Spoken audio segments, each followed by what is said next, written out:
Hello and welcome to Mars Talk. I am your humble host, Christopher Tarantola, and Mars Talk, a community discussion about humanity's future in space. Today we have joining me both lovely Lucinda Offer and James Burk, who's also a lovely man, and James is the senior manager at Arctic, director of IT, and a steering committee member of the Mars Society, and an organizer for the Seattle Scrum Meetup, as well as a Mars Talk producer here on this show. Now, Miss Lucinda Offer is a former NASA Ames associate at the Space and Earth Science Research Laboratory, and currently she is a geophysics lead, education and outreach officer for the Royal Astronomical Society in London, delivery program manager for the Twinkle space mission Orbits with a Y, ORBYTS, education program, and executive director for the Mars Society, where she is also a steering committee member and a producer on this show. Very busy woman at that. Lucinda, James, thank you all so much for being here. Thank you for having us. Thank you for having me. I love being here. I'm just excited. Yeah, I'm Absolutely. excited too. This is going to be great. Yeah, we've been working at this for a long time, so it's finally here, and I'm really pumped about it. So we got a lot to talk about today. Okay, so first off, let's just talk a little bit about what is Mars Talk. So in this inaugural episode, we are going to talk through all the news that we deem relevant and important to humans living on Mars and beyond. We'll talk about relevant current events, the Mars Society overall, and about the goings on in each of our chapters. Each episode will have variations on this format, and we'll, I'm sure, adjust the format as we learn and grow in this podcast. Now, please note that all of the opinions that are given during this podcast are those of the ones espousing them, and they're not necessarily of the Mars Society at a whole. We are an amalgamation of people on an international level, so we are unified in our desire to get humans living on Mars and beyond, but we will have differing opinions otherwise on a vast array of other topics. Now, Just like a society, right?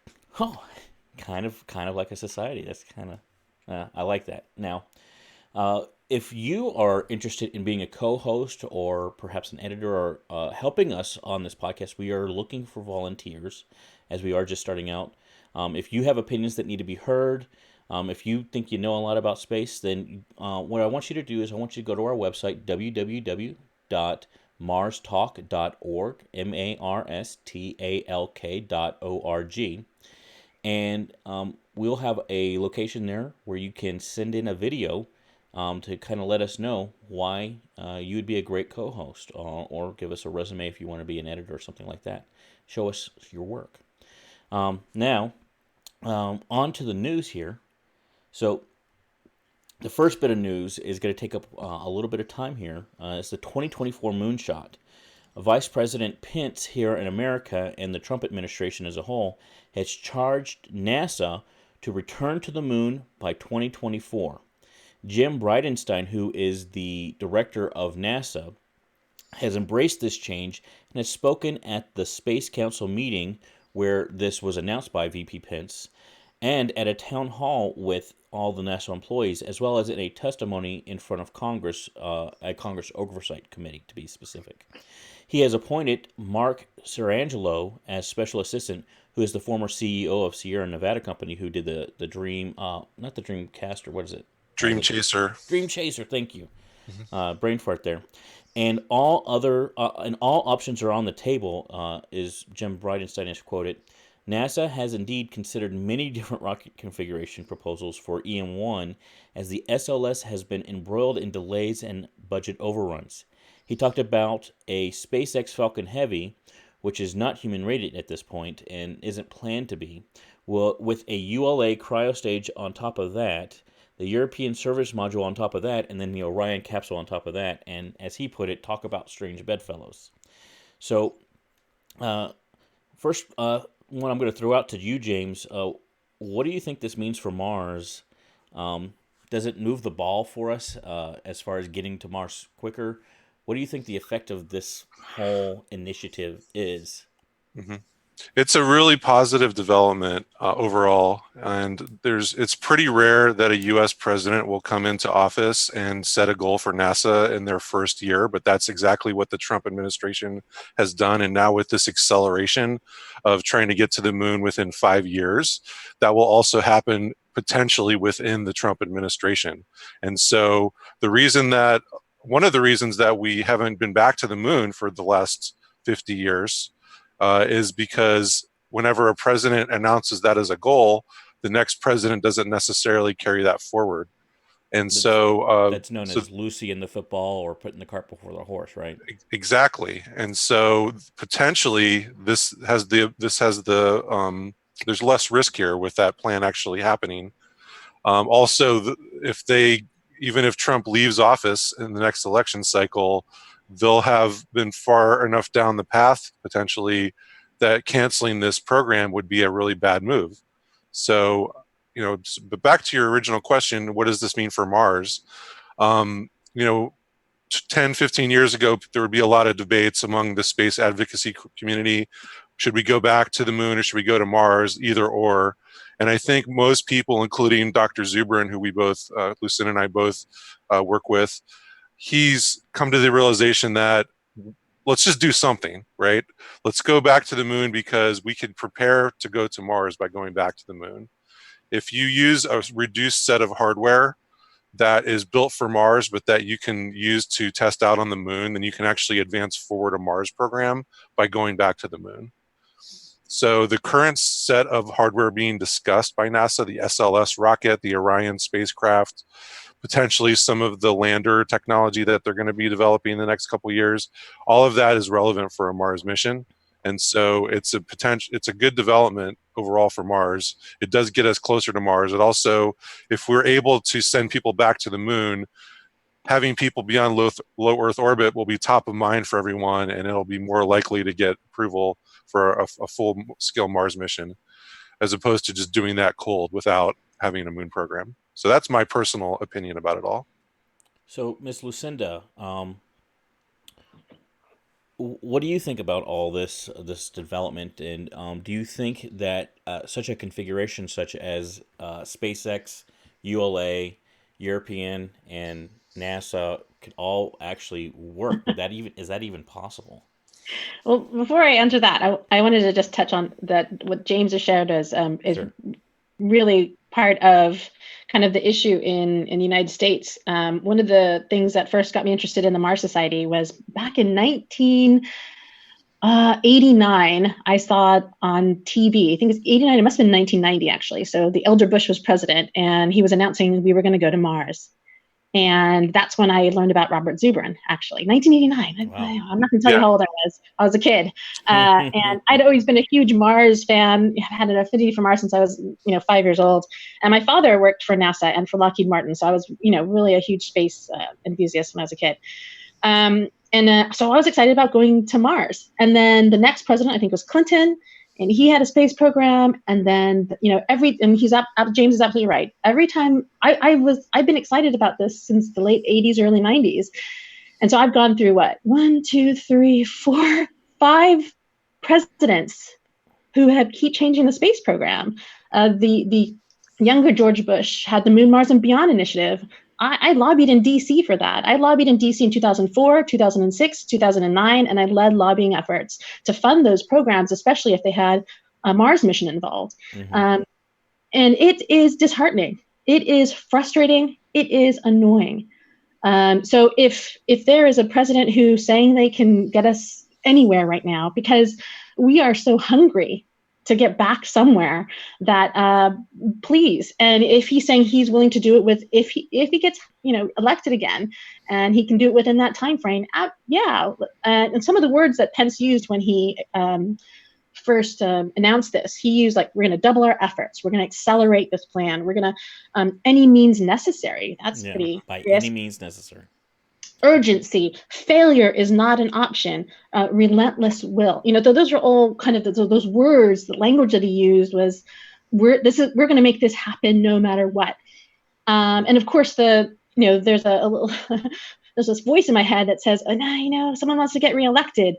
Yes, I mean, there's no doubt that there's politics involved in this. Of course. One And of my questions is, I have two questions for you, Lucinda. Number one okay. is, does that really matter? Even let's just say the worst case scenario happens and Trump doesn't get reelected, and the next president, whoever they are, decides not to follow through on this program. Does it still help us move the ball forward? And then the second question I have for you is, in NASA's eyes, and not just NASA administration like Bridenstine and them, but the people that are on the ground, because you used to be one of them, right? The people that are in the weeds actually making this happen, do they believe that this is going to happen and not just be taken away all of a sudden? And Oh, are they no. going to put their whole effort into it?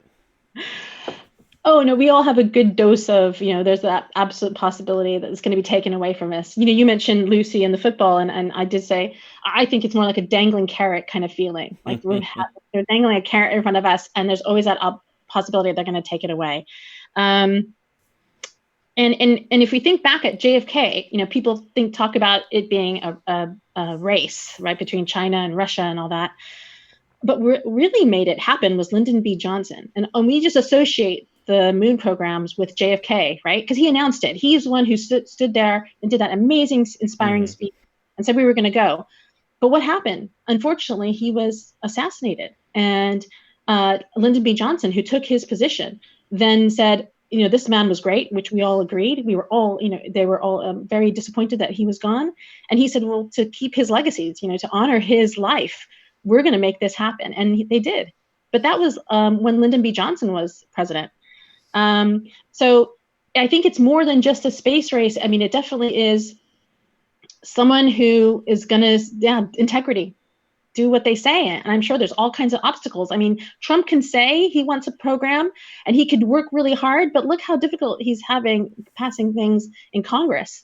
He's got to get an okay for funding for that. What's huge to me about this phase right now is that our NASA administrator is a really solid NASA administrator. He's very impressive. Jim Bridenstine.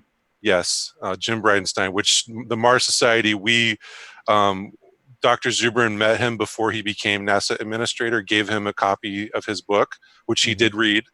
And so we've actually been really excited to have him come into that office as NASA administrator. The one that's right over my shoulder here? And basically, he's saying all the right things right now. He's saying speed, that we're going to accomplish the mission no matter what, that we're going to be flexible. Like, I've never seen a NASA administrator actually get down to the level of talking about what components they're going to use on the rocket and really trying to hash that out with everybody in real time. That whole town hall that he did was really impressive to me. I was impressed. Not only by his cheerleading, if you want to call it that, but his technical knowledge of what is stopping us from actually accomplishing this. Now, that being said, he is still advocating for the Lunar Gateway, and he's doubled down on that. And they are still advocating for using SLS and the Orion capsule and the European module. And if nobody else, Dr. Zubrin, I know, has been critical of those ideas because the Orion capsule is so heavy, and it has, I think, like a third of the push power that the Apollo missions had to get to the moon. Is that what is gonna hold them back? Do you think that that's something that is ultimately going to need to change using the Orion capsule and the SLS and that kind of thing? I do, but he is saying that all options are on the table right now, which is a very positive development. Like, for example, SLS may be obsolete before it even flies, because you have the Falcon Heavy, and then you have the BFR, the Starship, and Big Falcon rocket coming soon.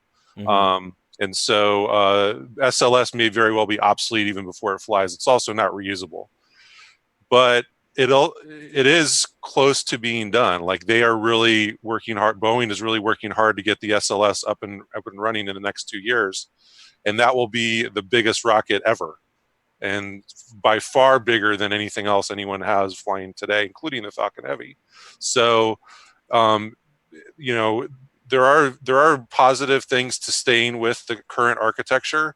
If we have a routine SLS fleet available that we could do Mars missions with as well, that would be a positive development. I would add that. Sorry, is that okay? No, I would add that Bridenstine is, he's obviously going to advocate for what NASA's doing because they want to get their project funded and done. But Penn said they're willing to go commercial. They're willing to do whatever it takes. That administration is committed to seeing this goal through.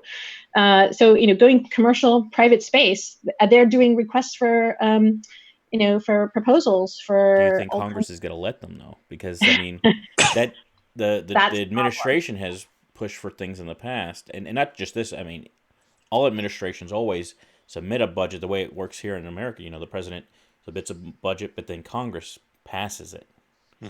Right? So there's some congressmen that have vested interest in not having the SLS go away. That's why the SLS uses space shuttle main engines. Is because it's the Senate that kind of designed that rocket years ago. And I think that Congress is split right now. Isn't Senate Republican and the House is Democrat? Is that right? That's correct. That is correct. So, well, what if that changes after the next election? So, it's really in the air. We don't know. I mean, would we like it to happen? I would love anything to happen. And the only excitement we're getting right now, thank goodness, is obviously the world, as SpaceX, Elon Musk, obviously, but the world is also taking so much action right now with space. And it's exciting. And then at the same time, being an American in Europe, I'm like, what's going on, America? What do you mean? Well, NASA, we should be doing bigger and greater. Why aren't we doing more? Yeah. Gotcha. Okay. So, Lucinda, if you were, somebody decided to appoint you administrator of NASA, you were in Bridenstine's position. Just hypothetically. Yeah. Would you be advocating the same things that Bridenstine is doing? Would you be doing things any differently than he is doing? What direction would you take NASA, given the political constraints that exist? I feel for anyone who's an administrator for NASA. So the previous administrator, help me here. His name is it? He was Lightfoot was the acting, and then it was Charlie Bolden before. Thank you, Charlie Bolden. I've been able to meet him. I'm a huge fan of Charlie Bolden. He was a space shuttle pilot and astronaut. Yeah. He had advocated for humans to Mars, before he was administrator. He cried when he did his speech about. I think he realized how his hands were tied as administrator, that he couldn't make it happen. If anyone could have made it happen, it would have been Charlie Bolden. And I remember him saying a speech and crying that he wanted his son, his children, to go to Mars. He had it right here about going to Mars, and he couldn't make it happen. Working within the system, it's tough. You've got to be some special person. It's hard to make everybody happy. Every project wants to get funded. I mean, he's got some difficult decisions to make, and then the bureaucracy of a large organization like that. I mean, there have been talks, especially working at NASA. I'm a former NASA associate. That something and being from Silicon Valley, I'm originally from San Jose, California. The whole disruption. That's kind of what's happening. But in NASA, it's tough to do that, and I think that's what might need to happen somehow. And I just don't know how it would. I would say Bridenstine's hands are tied, really, as administrator of NASA. So does that bring James' point to light that despite that, you got people like Elon Musk and SpaceX. You got just worldwide. You have Bezos. You got Rocket Lab. The Israelis just tried to land a lander on the moon, which we'll talk about in a little bit. You got all this stuff happening. You certainly have China. I mean, they're going hard and heavy. They have a lot of ground to make up to get to where America is. But to me, it feels like this is going to happen with or without NASA. Do you think that is the case? Yes. Absolutely. And when I lobbied the first time in DC, I think it was, I met with the science director, science of technology director, and I had told him, I told him at that time, I think it was 2004, and I said, private space is going to do this, and he said, "What? You're joking." He thought I was, crazy. And I said, "Yeah, haven't there's people." And then after that meeting, an hour later, Elon Musk was there in DC, and that's when he first did a talk to them.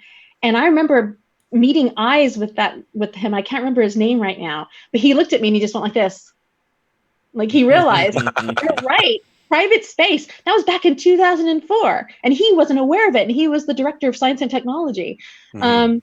That that just kind of tells you they're not all concentrating on the things that are important to they're concentrating on things that are important to them, and it may not be human space exploration. Yeah, China just built a Mars analog station, kind of like the one we have at the Mars Society in Utah, but theirs is $600 million. And I could tell you we didn't spend that much on ours for sure, but it just kind of shows how serious China is about sending people to Mars someday. And if the United States doesn't do it, I have no doubt at all that other countries will.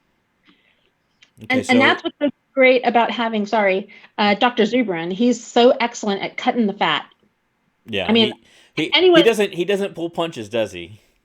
no, I And mean, that's what makes him so great about being focused and expanding that vision and that idea out to others. yeah, and I mean, I was actually kind of thinking last night, which is weird enough, like, what if Dr. Zubrin was the NASA administrator? I was thinking that. What if he was an NASA administrator? Would he want to be? But It'd make also, for a lot of good TV, if nothing else. could he make it happen? There'd be a lot of people disappointed, I'm sure, once he started interacting with different things and, started to knock some heads together and making Dr. some good Zubrin has been decisions. so supportive of a lot of projects within NASA that are vying for money. He knows, if anyone knows how difficult it is, he does. Hmm. Yeah. So here we're gonna move on to the next story, but before we do, I'm gonna kind of ask, what is your actual prediction, James? Are we going to the moon? Are we going to stay? And when is it going to actually happen? Given all the actual pragmatic details, I what's your do prediction? believe I do believe we will go back to the moon in the next decade, and it looks right now like it's going to be in 5 years, but that may change. But I predict that in the next 10, we will definitely get back to the moon. Okay, Lucinda, what's your prediction? Easy peasy. And we could do it sooner. We don't need this Lunar Gateway program. I mean, it's great if it happens. It doesn't have to be this complex. It's not that far away. We've done it before. Mm-hmm. And I think it could be something that lots of private space companies can easily do. We don't need the bureaucracy of NASA. I would love NASA to go, but we definitely need something inspiring for the public, for the young kids nowadays. Mm-hmm. They don't even think it really happened. So let's do it just to prove it to them that I think the young people of today are more than capable of getting humans to Mars. And I think if we can just inspire them with getting back to the moon, it's the closest thing and the quickest thing we could probably do right now. I think definitely let's do it. Well, 5 years. that's a perfect segue into I think the next story. So we're going to talk about SpaceX and Boeing and commercial crewed missions specifically. So SpaceX had their first successful mission several weeks ago, where they were able to launch Dragon 2 and dock automatically with the space station, and that went off without a hitch.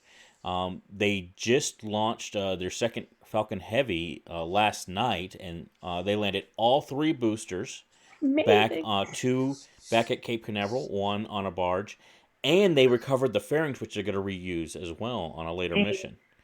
So they are made that vehicle that flew last night more reusable than any other vehicle they've ever flown.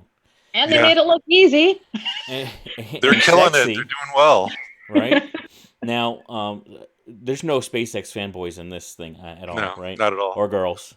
Thank you for that. Yes, ma'am. Yes, ma'am. So you also have Boca Chica, where they've on this at the southern tip of Texas.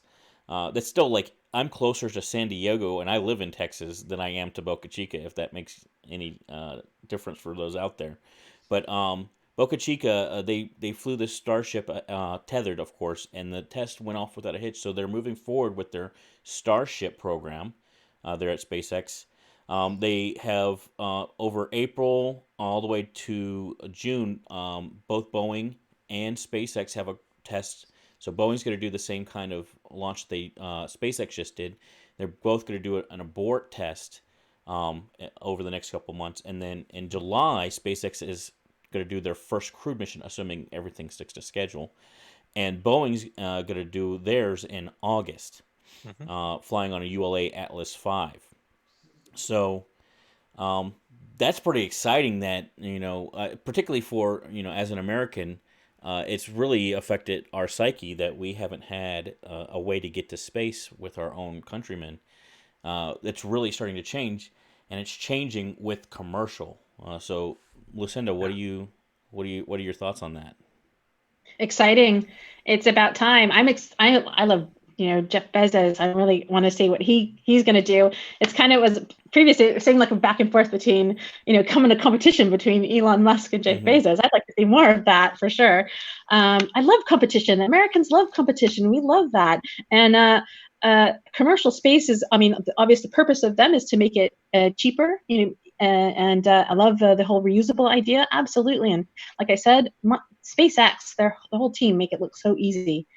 I'm happy that when Pence talked about going to the moon, that he said we'll use commercial if we need to. James. Yeah, absolutely. SpaceX is doing really well with the commercial crew program. They're ahead of Boeing. I predict that they'll probably win it. The Crew Dragon's an amazing piece of hardware and has applications beyond just low Earth orbit.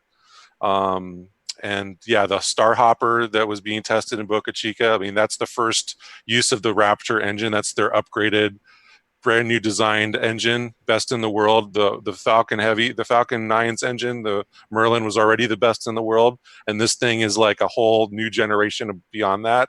So it's super exciting to see that being tested successfully. And I can't wait for the BFR to more of that to happen. The BFR really has the potential to disrupt the airline industry because you can have short hops, Earth travel point to point, and go from New York to Shanghai in 40 minutes. Suborbital flights. Yeah, suborbital flights, but you can go New York to Shanghai in 40 minutes. I predict in like 20 years, a lot of those flights are going to be happening and people are going to be traveling, zipping around the world faster than they ever have. And that's going to be potentially a bigger market than whatever they're doing with space. Well, the idea is, and the reason they came up with that idea would be to fund, which they've since also got billionaires like that. Was he Korean or Chinese?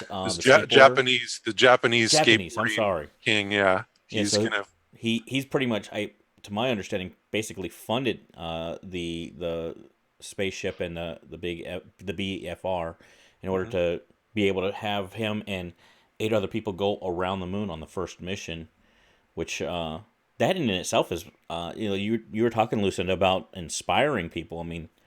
To me, if that is kind of designed to do so. That's the whole goal of this guy and Elon Musk in general. Because he's bringing artists, is that correct? Is that? Well, yeah. So I think it's 8 people plus a couple astronauts. And he's going to select them from architects, painters, musicians, and like 3 or 4 different areas of art, sculpture makers. Because that will inspire them, and when they get back home, they're going to create art. Their ticket is dependent on them. They are asked to create a work of art inspired by their journey. Yeah, exactly. You know who I'd love to see go on that mission would be. Who's the guy who made The Martian? Andy Weir. Andy Weir. Well, so he wrote that, but the director of the movie, Ridley Scott. Ridley Scott, man, could you imagine if Ridley Scott filmed his experience going to the moon like that? He would kill it. Okay, so I'm getting off topic here for good stuff though. So we're going to go move on to the Israeli moon lander by SpaceIL, their Bereshit lander. Mhm. Unfortunately, it did not. Well, it did make it to the surface. They in fact chose to litho brake, but no, they did a great job of actually making it to orbit. Yeah. Unfortunately, I think 150 was it meters or kilometers above the surface, they lost contact with the spacecraft, and unfortunately, the engine cut off. And at that point, they were on a ballistic trajectory that, without the engine running for that entire period, there was no stopping that from crashing into the lunar surface. Yeah, I I, watched the whole Despite thing that, they yesterday. Basically, what happened was they lost some telemetry right during the burn to land, and the engine shut off, and they restarted the engine successfully, but it was too late, and it was already traveling at over 100 meters per second velocity downward when the engine was restored, and the so engine just didn't have the power there was to no stop it time in to time. yeah there was no time to stop it. So it was really unfortunate, but as you said, they did reach orbit of the moon, which is a huge feat for such a small spacecraft, Well, they only such a spent small a couple project. $1 million to send it, which is 70 nothing for million. that kind of mission. I think they had a 70 million budget. The figure I saw was 100, but that was for everything, including the company and the Yeah, team. they weren't a government. They were private, Yeah, basically. And a nonprofit. Yeah. Well, and they got the yeah. SpaceX prize to make Bereshit 2. Did y'all hear Hmm. about that? The X Prize, yeah. So Oh, yeah, I'm sorry. Yes, yes. Peter Diamandis and Anusha Ansari, who Anusha was at our conference a couple years ago, was an amazing woman, amazing speaker. They were at that landing event in Israel yesterday, and after it all happened, what they decided is we're going to go ahead and give SpaceIL the $1 million X Prize challenge because they did reach orbit, and they made a great attempt, and they're the only ones, the only private company that's ever even tried to do that type of mission. So from their perspective, they won it, and so that will hopefully give SpaceIL an injection of capital where they can try to make another attempt. I can't wait to see their next attempt. I was really, I watched that, and it was really a wonderful thing to see, and you could tell it was different than watching a SpaceX or a NASA control room, and it had a very different feel, and it was uh, it was nice to see that. I missed that. I was indoors. I didn't get to see any of it. And someone texted me and said, "Oh, too bad. Israel." And I go, "What? Oh no." And Mm. I mean, I think it's just so great that more and more people are realizing they can do it too, and we don't have to wait for government, and that they're taking the initiative and they're giving it a go. And of course, it's going to fail, but you learn from your mistakes and you try and try again. And I think that's great that they got funding for round two. And SpaceIL started with 3 guys in a bar in 2012, and they were all there. Those 3 guys were there at the landing yesterday. 2012 wasn't that long ago. My son was born in 2012. Okay, Wow. so that's not that long. That was 7 years ago. Okay. Well, good on them for making a fantastic attempt, and congratulations to them for doing as much as they did. And I can't wait to see what is going to come up in the years to come. If they can get to the moon in 7 years, surely the United States can get to the moon in 5. Absolutely. Just It'd one be more little embarrassing if we did. dagger in the side of Exactly. NASA there. Come on, you can do it. You can do it. Look what 3 guys And not that I disagree. Not that I disagree. Okay, so moving on. Sorry, America, I China. love you. What's that? I said, "Sorry, America, I love you." Sure you do. Sure you do. I do. Okay. China lander. China land. They've landed on the moon. They've announced another lander that's going to be an actual sample return Yep. back to Earth, and they've also announced a Mars lander that they are in development with.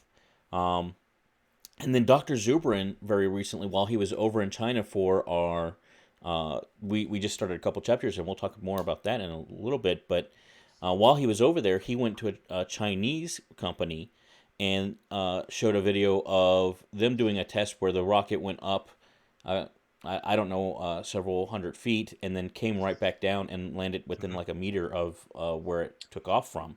Yeah. So China is definitely going hard and heavy into this. Hmm. Um, there's also been we had an article that was put up, and we will link all of this, by the way, in our description for those that are listening. Um, where there was criticism that the quote unquote private Chinese companies are not so private, that they're really funded by the Chinese government and by people that are have strong ties to the Chinese government, and that it is a potential method, and it's the MO of China to steal the intellectual property of companies like SpaceX, Boeing, and Rocket Lab, etc. Yeah. And so that there's some corporate espionage going on there.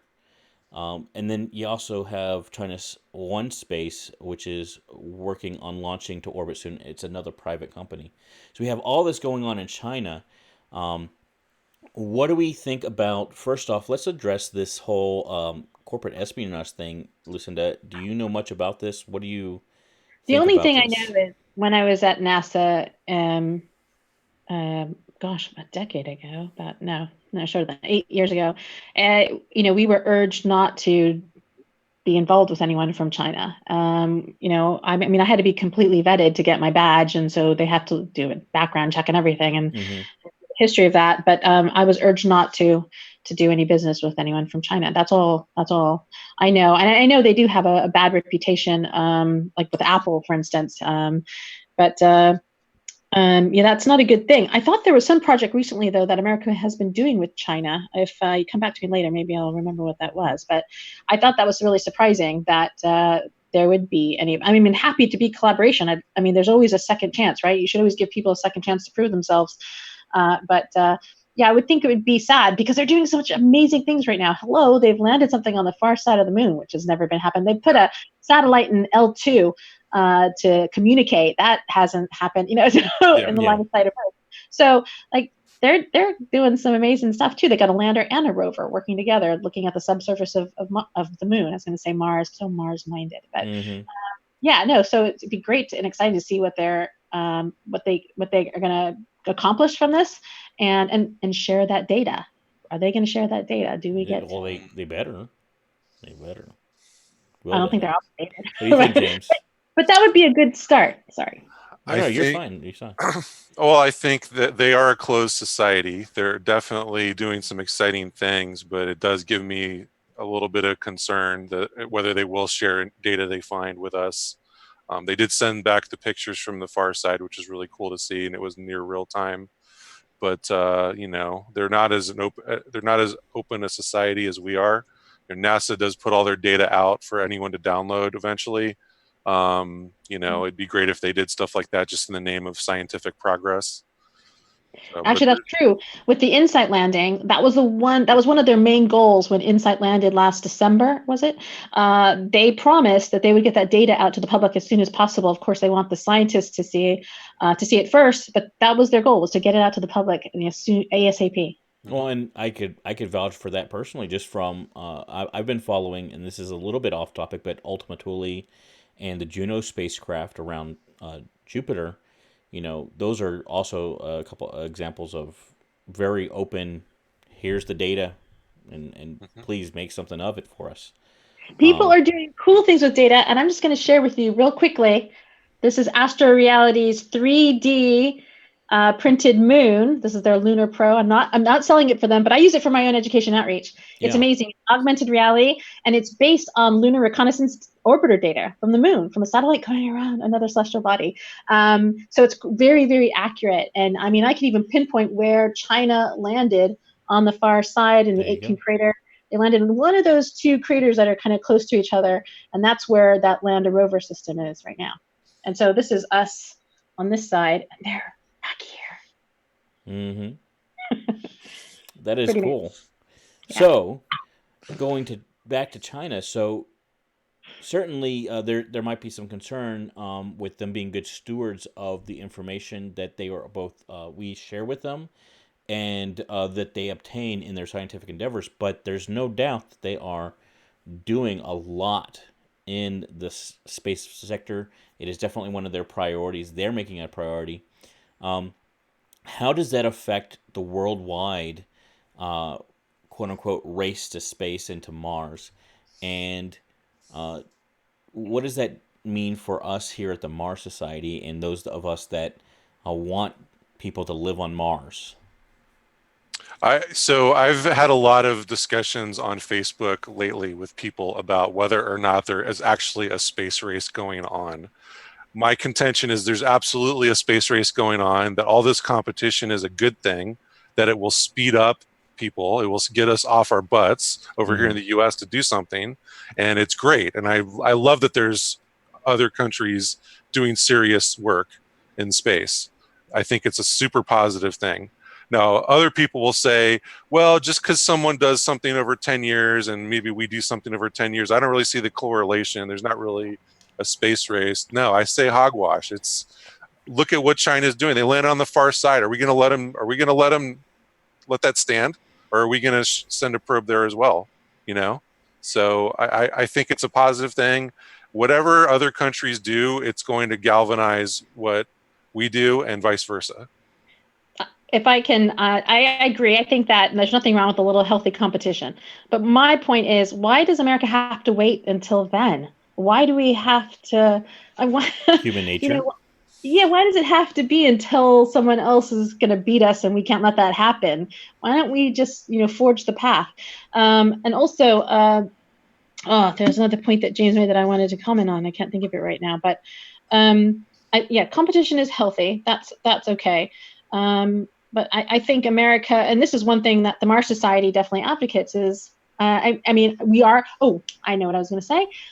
And also working together, collaborating internationally is also sort of part of the culture right now. And I think it's really important. People want to feel that. I went to graduate school at an international university, and the first thing they asked me was, oh, if you go back to the moon, America, are you just going to plant an American flag? And so they're thinking, we're part of the world too, and you're representing humanity. And I mean, recently working on my own dissertation, reading some papers where, astronauts who go out into space represent humanity, right? They really shouldn't represent any one country when we're working more together collaboratively. And so, competition and collaboration, I mean, if we can kind of put those together, great. But again, I just think competitive collaboration. But the Mars Society and Dr. Zubin has always said, we advocate NASA, America, to be a leader. That's what we had back in the Apollo, was America was the leader, and we want that again. Yeah, leadership is important. Co-opetition, but also leadership and setting the goals. Co-opetition. That's great. Love it. Put it on the website. I'm going to make a shirt that says co-opetition. James is good at that, coming up with names and stuff. Love it. Okay.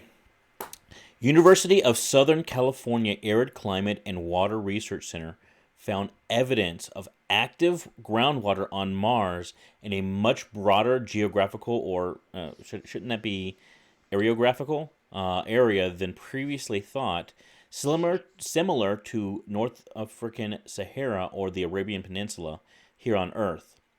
This would indicate prime areas to start settlement exploration and suggested new probing methods to get more data. The study was published in Nature Geoscience last month, March 2019. And besides the obvious of, people need water to drink, why, Lucinda, why is it important that we found water on Mars? So working at NASA, and Dr. Chris McKay was my supervisor, and he always used to tell me, Lucinda, we follow the water, we're looking for life. I mean, that's one of the things. 2020 is going to be exciting because there's going to be 4 rovers landing on Mars, or being sent to Mars, and 2 of them are going to be looking for life, I believe. So if we find water, we can find life. That's definitely kind of like on our scopes right now. But of course, if we get a human settlement there, I mean, obviously sustaining a colony or a crew, I think we could also make fuel, all kinds of things that can help humans when they're on the, creating materials, building our own, homes. Water is going to be obviously super important to human life and sustaining a colony on there. So, James, what all can you do with water? I mean, obviously you make rocket fuel with it. You can make some. The water you drink. Is there anything else we can? You were, Lucinda. You also mentioned making buildings with material. that, like igloos? Sure. I mean, one of the early things, gosh, back in on our early conferences was we were going to kind of try to find Mars simulant soil, create that, and try to see if we could make bricks and build, yeah, absolutely, something like an igloo, but made out of Mars mud. Okay. So what do you think, James? Is there Yeah, any? you could also 3D print with Martian soil, with water on Mars, helping out with the other elements you have there. You mentioned rocket fuel. You can make methane from the Martian air and the hydrogen that's in the water. You can make CH4 methane, which is a great rocket fuel. You can use the water to drink. You could use it for making oxygen, which you're going to need to breathe there. Obviously, it's much Insight, Or better or the to bring. 2020 lander's going to have Moxie on it, right? That's right. There's an experiment on the 2020 lander to simulate or to attempt to make oxygen out of the carbon dioxide in the air, which is a critical technology to have for humans. I was going And to mention hydrogen is also, in protecting humans from radiation. You build up a barrier of hydrogen, water, urine, whatever you've got, Mm-hmm. to protect you from radiation exposure. And I think NASA was also they're doing this 3D printed, base on Mars. One of the ideas was to build actually an igloo, like you just mentioned, Christopher, but out of water, out of ice. Oh, okay. So, So just like a straight igloo. yep. Okay. Because I mean, if you're near a pole, you've got access to ice. Ice, that's something we can practice here on Earth, Mm-hmm. and that would also be protect you from radiation yeah, on the surface of Mars. Which is kind of important. So Yeah. just a little bit, just kind of important. Okay, so we also were talking about it. So you, Lucinda, mentioned first and foremost that if there's active water on Mars, the likelihood, if life ever did exist on Mars, that it still exists in that active water would probably be pretty high. Would that not be the case? And if so, would that kind of actually be counteractive to a lot of the goals and desires of people here at the Mars Society, if nowhere else, of actually going and putting people living on Mars permanently? So, like I mentioned earlier, I just finished a dissertation, and my dissertation was on panspermia, interplanetary Yeah. panspermia, and specifically Mars to Earth, which is the idea that maybe the life here on Earth came originally from Mars. So we might already be Martians and not have to worry about whatever we find on Mars. But one of the things that Dr. McKay talks about is a second genesis of life. And if we find life on Mars, how are we related? Are we not? And is it a whole completely different chemistry to us? And Mm-hmm. so that's kind of the important thing that we want to know. I learned a lot in doing that dissertation about panspermia means all seeds. So the idea is actually, did life even originate on our planet? Maybe, and the idea is that the building blocks for life always originated in the universe since the Big Bang. So Mm-hmm. maybe life evolved somewhere else and came to Earth. We've always thought that DNA was so actually evolved in even early microbes on this planet. It's somewhere else. It must have evolved somewhere else further along before it got here. That's just one of the thought experiments that I read about in talking about panspermia and learning about COSPAR and planetary protection and all those issues that we would have to work with, really. Mm-hmm. And those decision makings, because microbes are important too. Dr. Charles Kukel out of Edinburgh University has a lot of papers on microbes and how they're important to just our existence on Earth. Fermentation, nitrogen, Creating soil. I mean, you yeah, can't have plants without microbes in the soil. it was cyanobacteria that initially equalized the atmosphere on our planet for oxygen, to flourish. I mean, we're so dependent on microbes. So the idea that we would find microbes on liquid water on Mars would definitely be an important thing that would be helpful to humans. And so I've read a paper where Chris McKay wrote, because this is his area Mm-hmm. of interest, which is what would humans do? And he thinks that, well, first we have to think that any life is vital, has intrinsic value, and so we would want to observe it for a little bit. But basically, thinking about sort of predation, which is you're gonna eat something else in order to help your own survival, Right. and that would be discretionary to any crew or colony that does space exploration.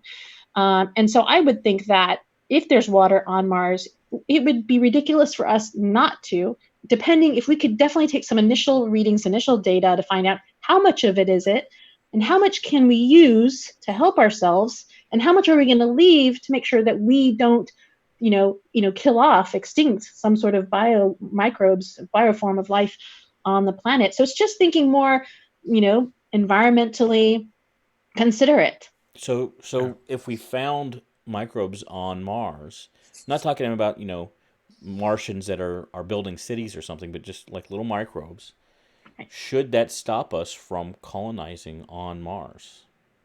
Some people would say yes. I mean, it's kind of a philosophical thing. If there is life on Mars today, it's not doing great. It's not in good shape because the planet is not very hospitable to life.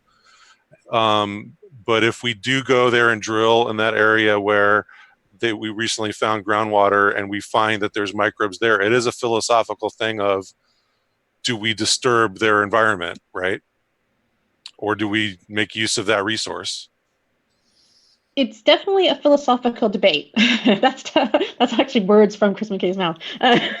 But do we leave it alone, don't touch, or do we spread life? And he advocates, which I'm obviously work for him. I'm a huge fan. He advocates for protecting and keeping allowing life to flourish in the universe, no matter where we find it. And so on Mars, it has a little bit of an atmosphere. It does have a lot of radiation that's hitting the surface because of that thinner atmosphere than Earth. So one of the ideas is, if we do something to the surface, right, there's nothing going to be alive on the surface, but subsurface is the problem. And that's where we found water, which was a kilometer below, a kilometer and a half below ground. So that could flourish. There could be life flourishing there and have been for a while. And that's kind of where we have to think about, what are we going to do?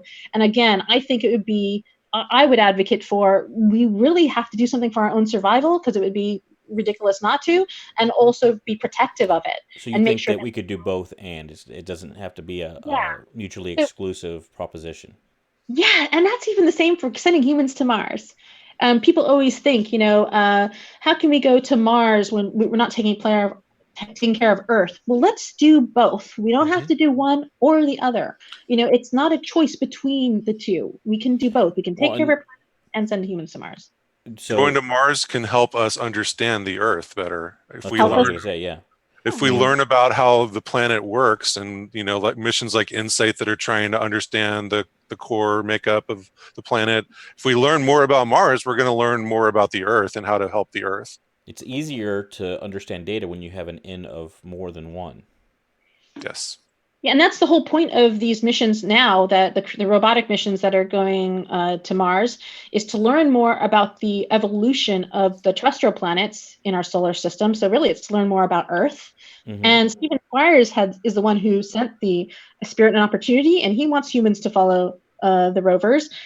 And it's always been about the rovers paving a pathway for humans eventually. We're finding out a lot of information, but honestly, I mean, there have been arguments that you can't do the things that humans can do, the things that the rovers are doing quicker and better. I absolutely love that we're doing robotic missions, but of course, being a Humans to Mars advocate and the executive director of the Mars Society, we want humans there. Yes. Well, I think all of us here in this podcast and at the Mars Society would say humans to Mars is kind of a big thing for us. It's kind of a driving factor. I don't know. Maybe I'm crazy. All right, India. They did an anti-satellite test and impacted a spacecraft in orbit around Earth. It was low Earth orbit, but several of those pieces have been tracked to go well above the orbit of the space station and other important active satellites in orbit.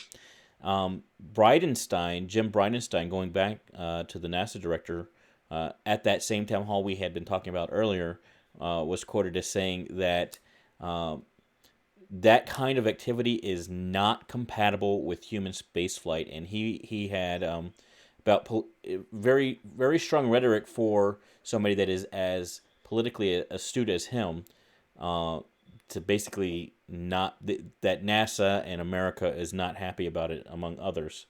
For those that are not so up on it, why is it such a big deal? I mean, these pieces, they're just little bitty pieces, sometimes the size of breadcrumbs What? or food crumbs.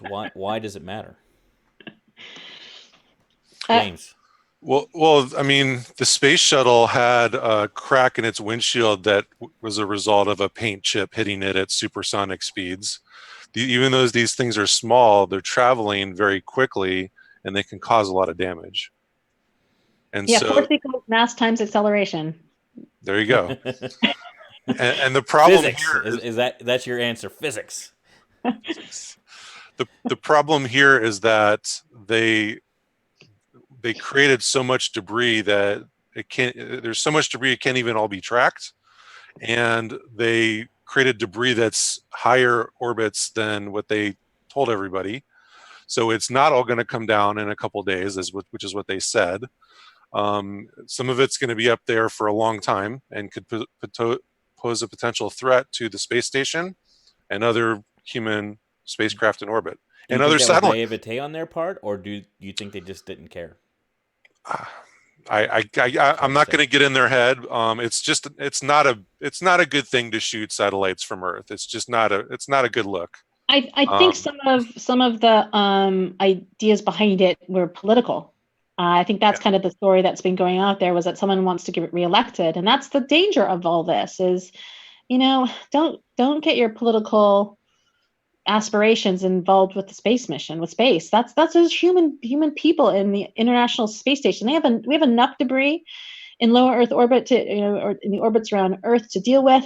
I mean, yeah, I do advocacy and talk about space debris all the time, and like how even they have to tether everything, and sometimes things don't even get tethered when they get packed.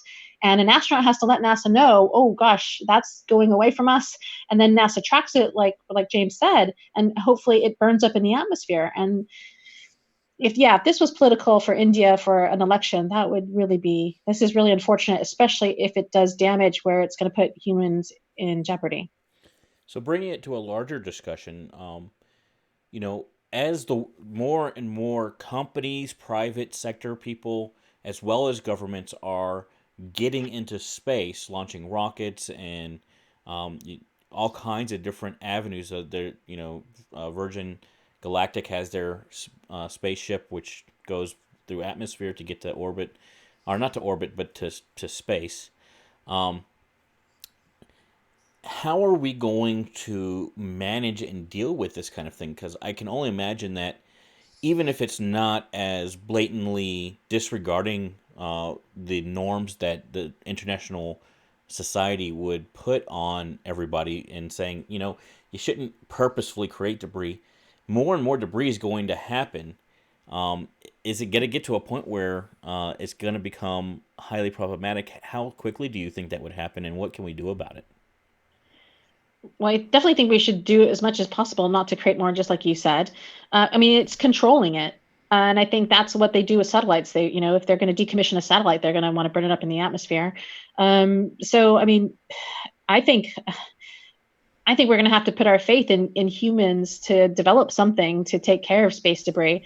And again, just understand that the young people on this planet are capable of doing something. I have no idea what it is going to be or look like, but I have faith in the future, and that they'll be able to do something about it, because it's going to need to be done. I think it already is, isn't it?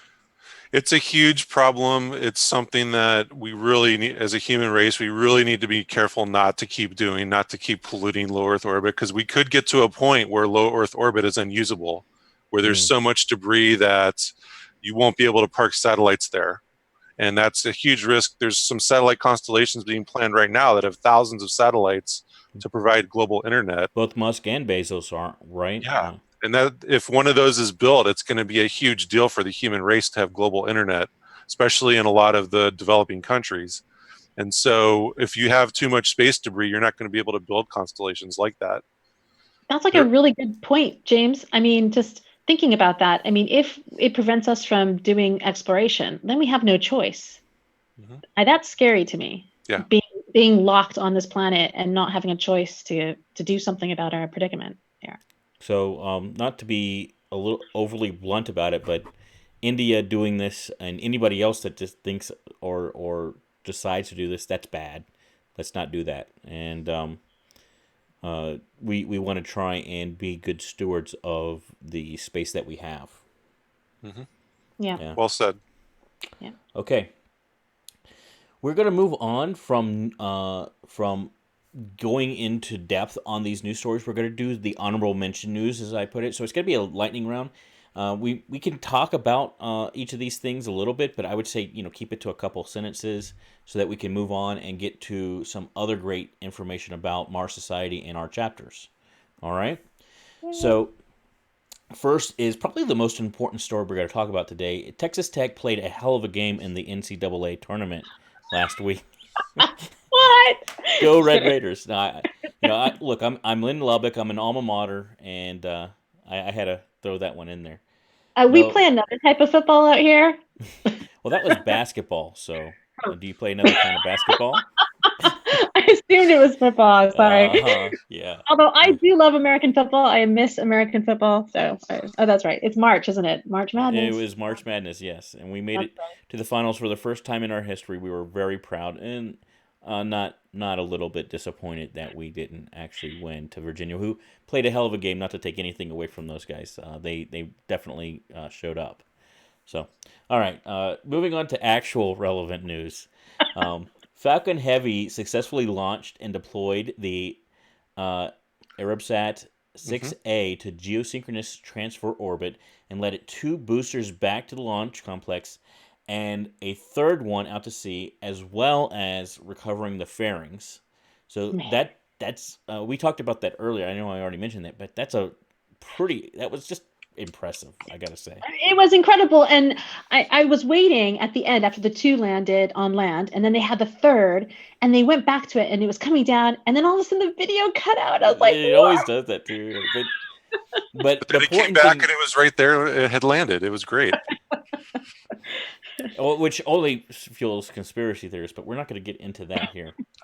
Okay. I love the name of that the barge out there. What is it? I Still Love You? Of course, I still love you. Yeah. NASA begins testing habitation prototypes for Gateway. Mm-hmm.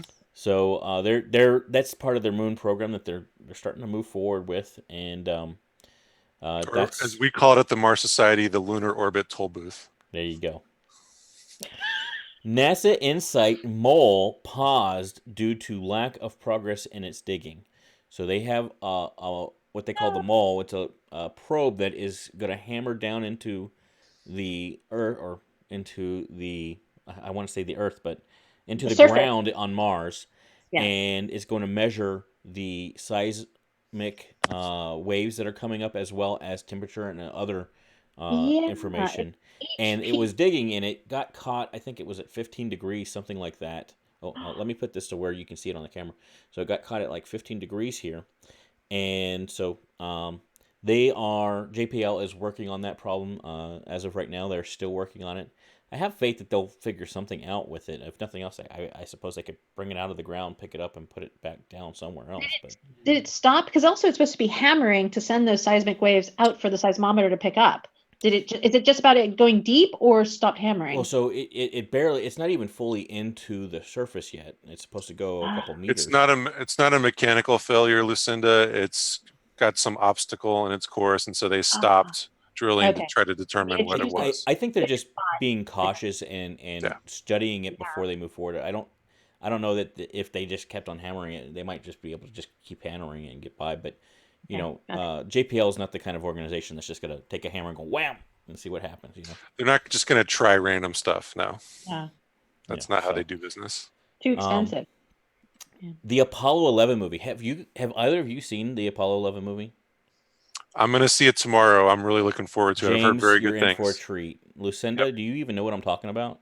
Cinema I live in England now and work in London. Cinema here isn't like it used to be in California for me. I mean, I grew up with cinema, movie theaters. Oh, so this is not like Apollo 13. This is, what happened is, it's a documentary, and the people who made the documentary, they went to an archive who had this footage but didn't have any equipment to play the footage. So it's just been sitting there. Nobody has seen it since 1969. Wow. And Yeah. it is of as close to IMAX as they had in 1969. It's super high quality footage. Yeah. Wow. Yeah. And I saw it in Colorado the day before I met Dr. Zubrin, and it is the most amazing thing. It puts you in the, not only because the footage is so clear, but it's so well done. Like the editing and all that, it it put me in the moment more than I've ever been in the moment, as far as feeling what it would have been like to see that live and to be there.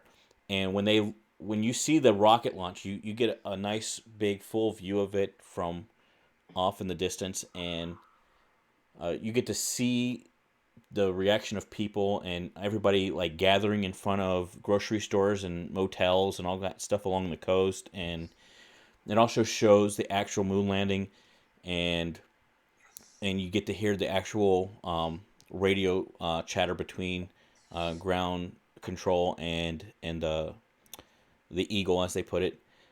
It was such an amazing movie. I'm talking way more than I should about it, but if you haven't seen it, go find the biggest screen that they are playing it on and go see it.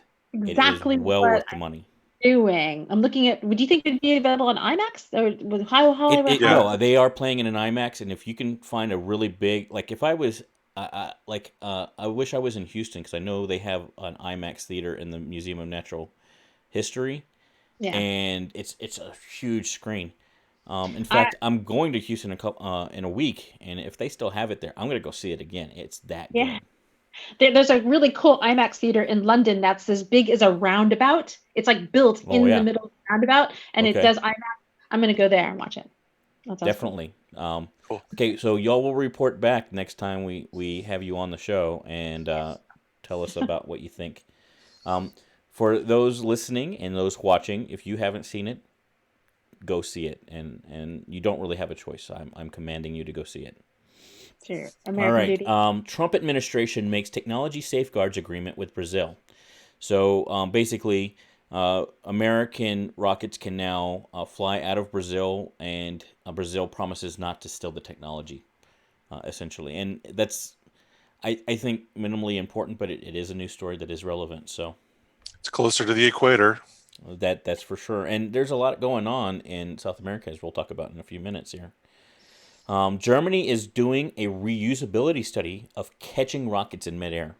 So instead of having them land back on the launch pad, they're going to say, okay, well, when it's coming back down, let's catch it in midair. Why not? Maybe they can catch some debris and some space Well, debris. by the time it's in the atmosphere, you know. Well, then they can just build on their innovation to do But something like that would be cool. Just one more method for us to be able to reuse rocketry and make space flight cheaper. Several meteors were announced recently and or caught on camera. One particularly large one was over the ocean in the middle of nowhere near Alaska/Russia. Mm-hmm. Was it not the Baltic Sea? No. I forget. But in any case, it's like it was bigger than like all the nuclear weapons on Earth combined as far Yep. as an explosion, and nobody knew about it for weeks because they found it in data after the fact Yeah. from It's one of our satellites. utterly terrifying. Utterly terrifying. One of those could land over a city, and might start World War III, and it was just a meteor that nobody knew about. Yeah, You know, it's pretty bad. The good news is most of the area of the Earth is ocean, so it's most likely that a meteor would hit the ocean, as this one did. But still, and apparently it happens more huge often than risk. people would realize. Yes. Probably, absolutely. I mean, we had early bombardment in the forming of our planets and our solar system. You can see evidence of that on Moon when you look up at the night sky and the moon's in the sky. But so I mean that happened on Earth. We just have vegetation covering it. I mean, this is also another really good reason to do something about human race, and it's not about planting a flag on another planetary body. It's really about existential risk. That's what this issue is with things that Well, I would argue that is not the only reason, but it is certainly a very compelling one. and one of the Yeah, of reasons. course, it's not the only reason that we want to send humans to Mars, but it's I think one of the big reasons, which is we want to spread life throughout the universe, and Mars is just the first step, and we're absolutely capable of doing it, and we just have to find a leader to take us there, and we hope it's America. Could be Elon Musk, could be. Yeah. So, but yeah, it's important because I think that's great about the public kind of realizing this, hopefully, that this is happening more often and even without our knowledge, and can spur them into thinking that, maybe it is a good idea to build another home somewhere else in our solar system. People often say, we got to take care of our planet and planet B. And I'm sorry, I don't mean to disparage that thinking. And I know it sounds like I am. I just think, like, listen, again, we don't have to do one or the other. We can do both. And here's a good reason why: existence. Well, and even if you have money in the bank, you still get it insured by FDIC here in America. I don't know how it's done elsewhere. And you might still put some gold bricks or some cash under a mattress or something just in case, just in case. You never know. Yeah. I know I have to rethink about the way I talk about this to the public, because again, I'm very biased, obviously, advocating humans to Mars, and not everyone agrees with that. And I definitely am, appreciative of that, and I want to be respectful of that. But at the same time, I love humanity. Humanity is really important to me. The existence of the human race, life in our universe, is absolutely what Chris McKay, again, a huge fan, obviously. But when he said this, he looks out into the universe and he sees life, and life is one of the most beautiful things in the universe. How, go forth and spread life. I just gosh, how can you not want, and humans so far, as we know on Earth, are the most intelligent beings that, and I think it's an octopus. I think octopuses are smart. yeah, Dolphins are pretty smart too. But yes, but I'm sorry, I'm not. I'm just trying to contradict you just for the sake of contradicting you. That's my job. So there's that. So we should do something about that, and I think people don't like change, and people don't like risk. Sometimes we like to be homebodies, and there are people out there who, of course, they're adventurous and explorers, and they take risks, and they sign up because for the better of humanity, and not, yeah. Well, I think when we do, we'll have a segment on culture and philosophy. I think we should do a whole segment just on that. Anthropology, yes, anthropology, culture, absolutely, yeah, love that. Okay, so what else? What else we got? We got New Horizons Ultimate Thule. So we just found the first contact binary that we've ever seen that's in a primordial state. That was pretty impressive. And being farther out than we've ever been. Right. I mean, that's the furthest body that we have ever explored. And it's the third furthest spacecraft from Earth that we've ever sent, Voyager 1 and 2 obviously being further. And I don't think New Horizons will ever catch up with them. But I'm really impressed, and I also really am happy about the whole reignition of discussion about planet, what defines a planet. Because I think in 2006 we did not do justice to that debate yet. You're gonna have to take that up with the International Astronomical Union, which just had, I think. Well, I don't have to, because Alan Stern is doing it for me, and he's doing a great job. He's kicking butt. Advocate for Pluto. I noticed that recently. I don't have. I'm just gonna eat popcorn and watch him take it to him. We should get Neil deGrasse Tyson and Alan Stern in our room together, and it'll get a little. When Alan Stern he did a tweet when he first this was back when they just went by Pluto in 2015 and were showing those awesome pictures of Pluto for the first time, and he asserted Pluto is a planet, yes, and all you got to do to know that it's a planet is look at this picture. And I retweeted that to Neil deGrasse Tyson myself and said neener neener neener. Okay, you know the reasons why the IAU. There are 3 reasons. All right, fine. You don't go there. No, you go there. I all right. So Pluto has a different tilt than the orbital plane of all the planets that in our solar system. So that's one reason. Right. It's not in the same plane as all the planets. 2, it hasn't cleared its orbit, and that was one. That's one thing about all the planets in our solar system. They've cleared their orbit. When the protostar, started the solar system formation. So, as the gravity takes on, they coalesce, and they're building these beautiful spheres. They're clearing the orbit. Pluto didn't do that. Oh, what else? There was a third reason. I can't think of it. Do either of you know? I think size. Was it not Oh, size? right. Yes. Okay. So yeah. Okay. So size. So that makes it a dwarf planet. Well, so my arguments, and they're really not mine, but number one, I would argue that Pluto's not simply a planet, but it's a binary planet with Charon, which it's Pluto Charon, which just makes it cooler than every other planet that I know about. Okay, it's just cooler just because of that reason alone. I think it also goes inside Neptune's orbit as well. It is does. pretty It cool. goes in and inside and outside, or not inside the orbit, but closer to the sun because of its elliptical rather. Yeah, I'll help you with that inclination. campaign. That's the word I'm looking for. Thank you. I'll help you with that campaign, Christopher. I don't have a problem with Pluto. No, I know. We're just having friendly discussion here. No worries. But there's also the idea that the argument Alan Stern makes, and I really buy into this, is that Titan and all these other and Ganymede and Europa and all these other moons are really planets themselves, and in every sense except for orbital senses, and so that where a body is located should have less to do with whether or not it's a planet than what it's made out of and its features and its what I can't think of the word, but that's the argument, and I would say that makes more sense to me. And he also made the argument it's a dwarf planet, and when you call a star a dwarf star, it's still a star. When you call a planet a dwarf planet, it's still a planet. I thought it was lovely that when we finally did get an image with New Horizons of Pluto, that it has a heart shape on it, and that just sort of tugged at the heartstrings of You put people. the little two eyes and the happy face on top. It's great. I love it. Not the dwarf eyes. Pluto officially became my favorite planet in 2015. I used to really like Jupiter. Galileo, the spacecraft, really inspired me to love Jupiter, but Pluto kind of just threw Jupiter out of the ring. Well, that's pretty good for a dwarf planet. Yeah. All right. I think we spent enough time on that. Good time. For some less fortunate news, Opportunity (OPI) was officially declared dead earlier this year.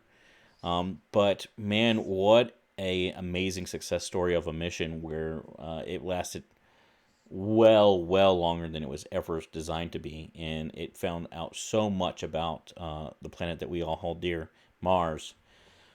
And what a great mission and accomplishment. So yes, I'll say a little. Yeah, 15 years, and I think most of the rovers that we sent out to Mars have done longer missions than was expected, and it seems to be again and again, the solar panels and the sticky dust. It's really difficult to get that off the electrostatic. I mean, even if we have, get lucky and get some wind out there, it's not guaranteed to clear off those solar panels. I think InSight. I mean, that's another reason to move over to nuclear. I think. On Mars, because can we get like some sort of windshield wiper for our panels? They talked. I saw that on Twitter. So people were talking about windshield wipers or something to, some sort of electromagnetic thing to take. Yeah. Yeah, absolutely. Maybe no one saw that, but they think maybe it's going to mess with the systems. You never know. Look! Don't ever look at me to design a rover that'll actually work. It'll look good, but it won't work. So, all right. Yeah. Rocket Lab. More reasons for humans. Sorry, I had to say it. No, you always say. Yeah, we don't need solar panels. You don't need those thinking solar panels. Get your solar panels out of here. Okay. Rocket Lab launched a DARPA satellite from New Zealand. And that was also pretty cool. I watched that live, and I love watching Rocket Lab launch. They get the birds singing in the background. You get the New Zealand accents, which are so cool. So that was pretty cool as well. All right, society philosophy. Today we're going to talk about what is the Mars Society, why were we founded, what do we stand for, and maybe go into a little bit of recent history. And who better to talk about this than both of you were there at the beginning. No, Lucinda, you weren't. James, you were though. Is that Yeah. I so? was James, there. you were Yep. there at the beginning, but Lucinda, it's not like you've exactly been behind the scenes, right? You have been executive director. You've done. Not entirely, but since 2009, I'd like to say a decade. I did take a hiatus there because I moved to England for a year and a half. But Well, and yeah, you've and done a couple other things there, right? You've done one or I've two been things. I've been part of core Mars Society since I was brought in by Pat Zarnick in 2002. I was vetted by one of our board members, who's still a board member now, Reverend Heiser. I was vetted, taken to coffee, and asked questions before I was brought in to the inner areas of Mars Society, and that was right on, early on. And both of Uh, y'all are on the steering committee, right? Yes. yes, yeah. Okay, so uh, whoever wants to take this one first, I'll leave it to y'all to duke it I'd out. love to hear What is sort the of. Mars Society? Well, obviously, we advocate humans to Mars, the settlement and exploration of humans to Mars. We do that through public advocacy. We do that through our simulation missions, and we do that even politically, like lobbying efforts in Mm-hmm. DC. And one of the things that I focus on is creating chapters and membership, which are really important to me. Humans are really important to me, like as I said, and they're the ones who are really, all over the world are doing such amazing things right now, being inspired by all those space missions and Elon Musk's. But I'd love to hear from James because he's got a first, hand encounter of what that day was like. James? Well, yeah. I mean, I just graduated college in 1997, December 1997, and drove out to Seattle from Florida because I'd gotten a job at Microsoft, and I had one book in the car with me, and it was The Case for Mars. Mm. And so I read the book and saw that and a couple months later saw that the Mars Society was getting organized. In August of 1998 was the first convention. And pretty soon I was talking to Dr. Zubrin. He was actually calling me on my desk phone at Microsoft, trying to get me to set up a meeting with him and Bill Gates. And I'm like 22 years old, right out of college, had no idea what I was doing, and it was pretty intimidating, but it was cool at the same time. No, but I helped start the Mars Society's Seattle chapter back then, and we're still going strong. David Stewart and Chris Vansel are my co-organizers of that, and we've been doing a lot of outreach tables at different space events here in Seattle for the last 21 years. And so it's been great, and I've been to several of the conferences. Back in 2011, I became the IT director of the Mars Society, so working more directly with Lucinda and the team at headquarters. And so it's been a great ride, and I really love the Mars Society. I'm a huge fan of everything we do. I really feel like we're a grassroots organization. We have boots on the ground here on Earth to try to get Mars missions going in all the countries that we have chapters in, and talking to people, trying to educate them about Mars and space and STEM, and working on cool projects, and working on the analog research bases, which we really got that whole field of research going when we started the Arctic base and in 2000, and then the Mars Desert Research Station in 2001 in Utah. Now there's like a whole bunch of these. We mentioned on this podcast that China's building one for out there in the Gobi Desert. They spent Mm-hmm. $600 million. I mean, that's basically the same type of base that we started in 2000 and have been doing research with ever since. And so, we're really, the Mars Society, we really are pushing the envelope of trying to get people to Mars and demonstrate what needs to happen for that.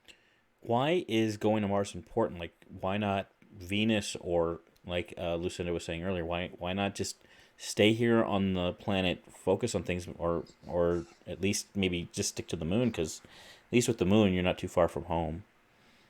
Well, I never said like we're going to stay here, but I was talking about people who are afraid to leave.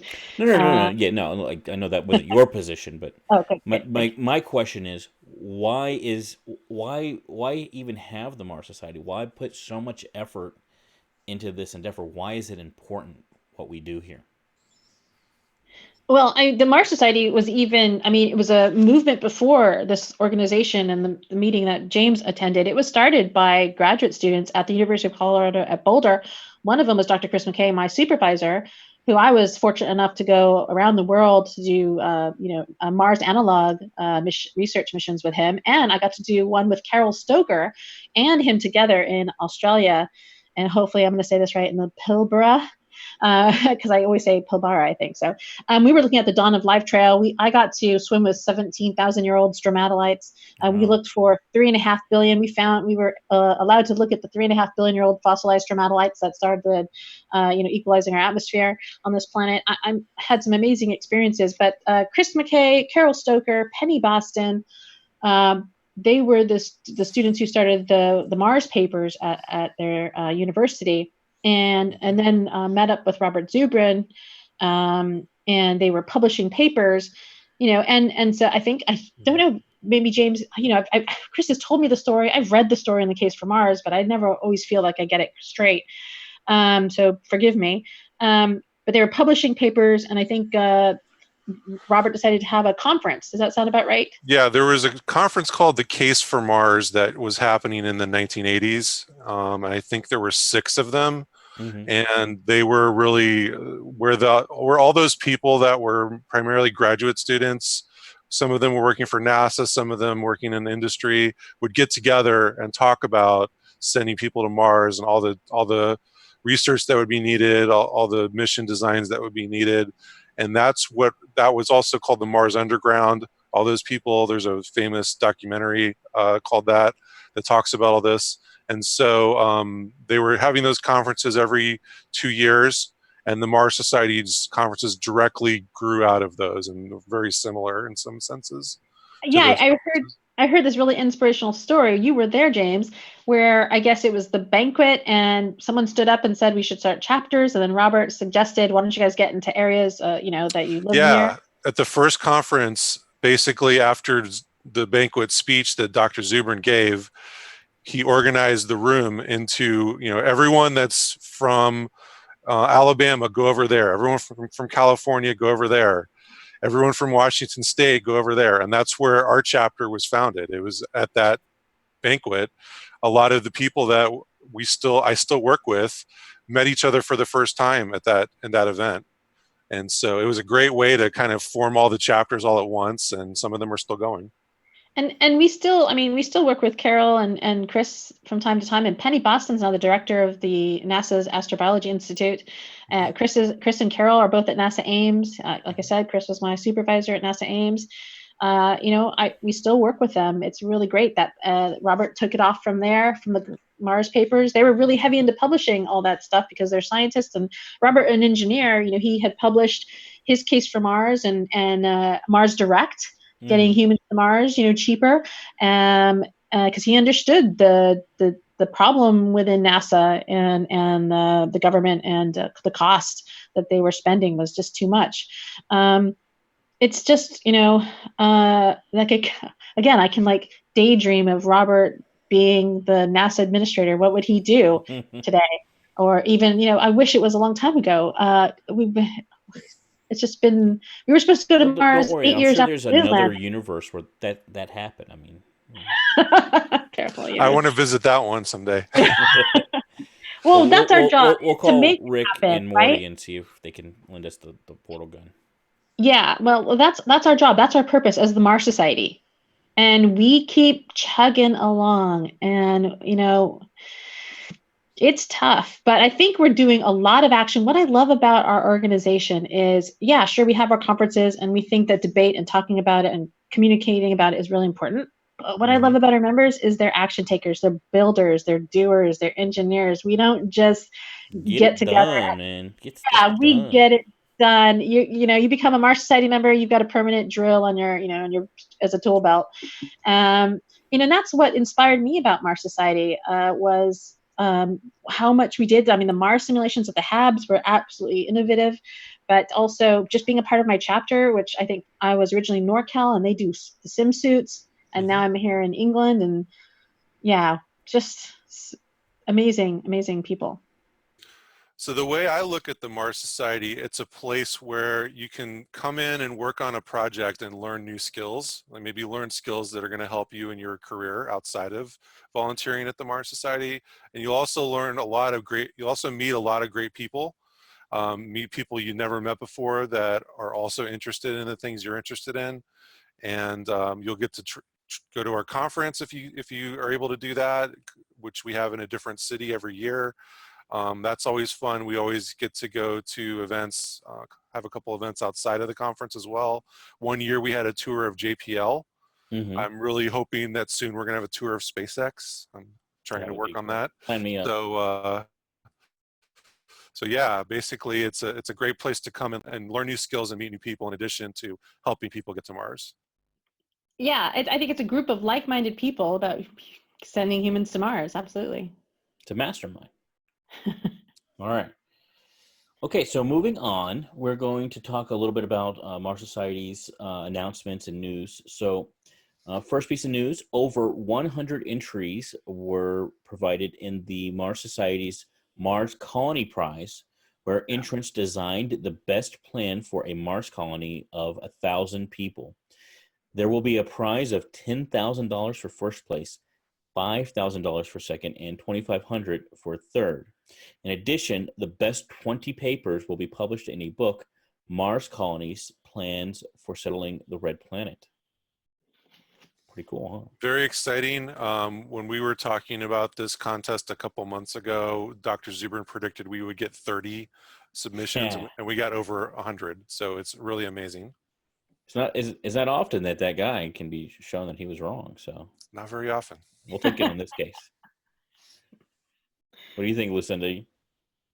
Yeah, this is great. Just the fact that the numbers that have turned out, and it's what NASA's been doing, looking for a colony on Mars, and we love competitions with the Mars Society, and so really lucky that we can have someone who can help fund us and inspire people to think about what would a home on Mars look like. I'm really interested in seeing the results of this. I'll definitely be interested in getting that book. So 36 teams from 10 countries have been selected as finalists to compete in the 2019 University Rover Challenge, which will happen on May 30th through June 1st at MDRS, the Mars Desert Research Station. A record-breaking 53 teams scored above the qualification standards. So it's not just that we just pushed 34 people in because that's how many people came in. I'm sorry, 36. That's just really raising the competition up, and it's just getting better and better every year. Yeah, it's going to be a busy event this year for sure. We always kind of swarm a bunch of people down to near Hanksville, Utah. The town itself, I think, is only a couple hundred people. We always have more than that come out to our event for the University Rover Challenge. So it's going to be fun this year. Man. Yeah, I've been there to volunteer a couple times, and it's exciting to be there. The town, triples, quadruples in size, and the kids are the students, university students, are like so excited to be there, and fun stuff happens, and it's so amazing to see their rovers. They're huge 50-kilogram rovers right in front of you. Wow. And to see some of the technology that these students create to drive these rovers is amazing. Yeah, I'm definitely looking forward to seeing more about that too. I'm going to say that on every news story. You should volunteer. You might try volunteering, actually. We always need volunteers. It's in May 30th to June 1st, that weekend. You got to put me on the spot on the podcast. Yeah, absolutely. Put me on the spot right now. Would you like to volunteer for the UK? Call my people. My people will. You are safe. Call my people. My people will. We'll have to ask Kevin, the director. So. But seriously, if anyone is interested, those of you watching, we always need volunteers. So please get in touch with Kevin Sloan with the University Rover Challenge. Just go on our website. We'll have a link in the description as well. Absolutely. So when you say our website, marstalk.org or marssociety.org? I was referring to Mars Society, but you're right. Well, it will be on marstalk.org as well. Fair enough. And I just wanted to make sure for everybody's sake out there. We'll link it everywhere, so you'll find it. Mars Society 22nd Annual Convention will be convened October 17th through 20th at the University of Southern California in Los Angeles. Theme for 2019 is the Space Launch Revolution, opening the way to Mars. Yeah, we always have a theme for our conference, and right now we're getting the poster ready for the conference, and we are accepting abstracts for people who want to do talks. It's usually multi-track conference, 4 days, and started usually Thursday, Friday, Saturday, and ends on Sunday midday. And they're fun and exciting. You get to meet people in the Mars Society community, and you can become, and get to hear a lot about the innovative talks and the research and the studies that people are doing and participating in simulations around the world. And there's a banquet at the end too, right? There's a banquet on Saturday, yes, and we usually have a special guest. And we've had Andy Rear, we've had, oh gosh, James, maybe you've been to... Anusha Ansari a couple years ago. We've had Simon Pete Worden. We've had, we always have a great speaker, and it's always fun. Do we know who's going to be at this one yet? It's still in. I was trying to get the inside scoop, but maybe next time. Okay. Good try. Okay. What if you are? Go ahead, Chris. One other point on the conference. I do know a couple of the events that I'm going to be part of for this year. I'll be organizing a panel discussion on building a company that's going to an entrepreneurial company for sending humans to Mars. I did an event recently here in Seattle with the Seattle Space Entrepreneurs, and I had a list of 20 different technologies that you could start up a company around, and so we're going to have a panel that talks about that at the conference. That sounds amazing. Yeah, I'm really excited about that. Also, last year I had a panel for my VR project, Mars VR, here. Yeah. And so I'll be doing another panel this year. I'll also have the VR demonstration set up in the lobby, just like I did last year, to show everybody the work we're doing. That was pretty cool. I remember watching that video before I met you. Cool. Yeah, I'm really looking forward to it.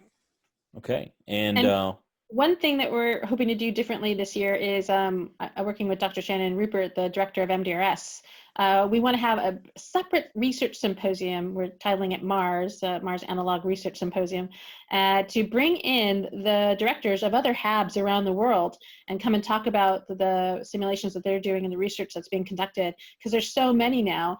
And we sort of want to give them a bit of a separate platform to highlight the work that they're doing. So we want to have that running kind of parallel with the conference this year. So will that be happening at the same time and location as the conference? Yeah, we're hoping to have a bit more intimate kind of separate space to give those researchers an audience that can appreciate what they're doing, and to share and also to collaborate and to work together would be really great, just for them to know, sort of a networking an event as well. But it'd be open, I believe, we're still working it out, but it should be open to the conference attendees. Cool. So my question earlier, I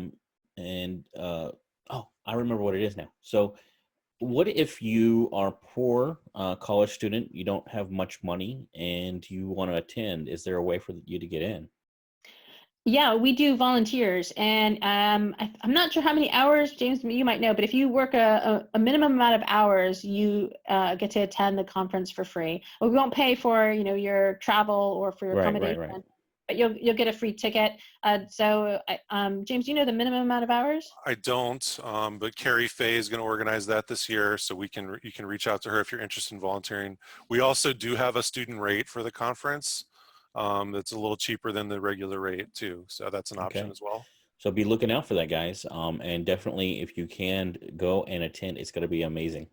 And if you become a member, you get a discount as well. So become a member. A member of the Mars Society, yes. Chapter news. I'm really excited about this segment.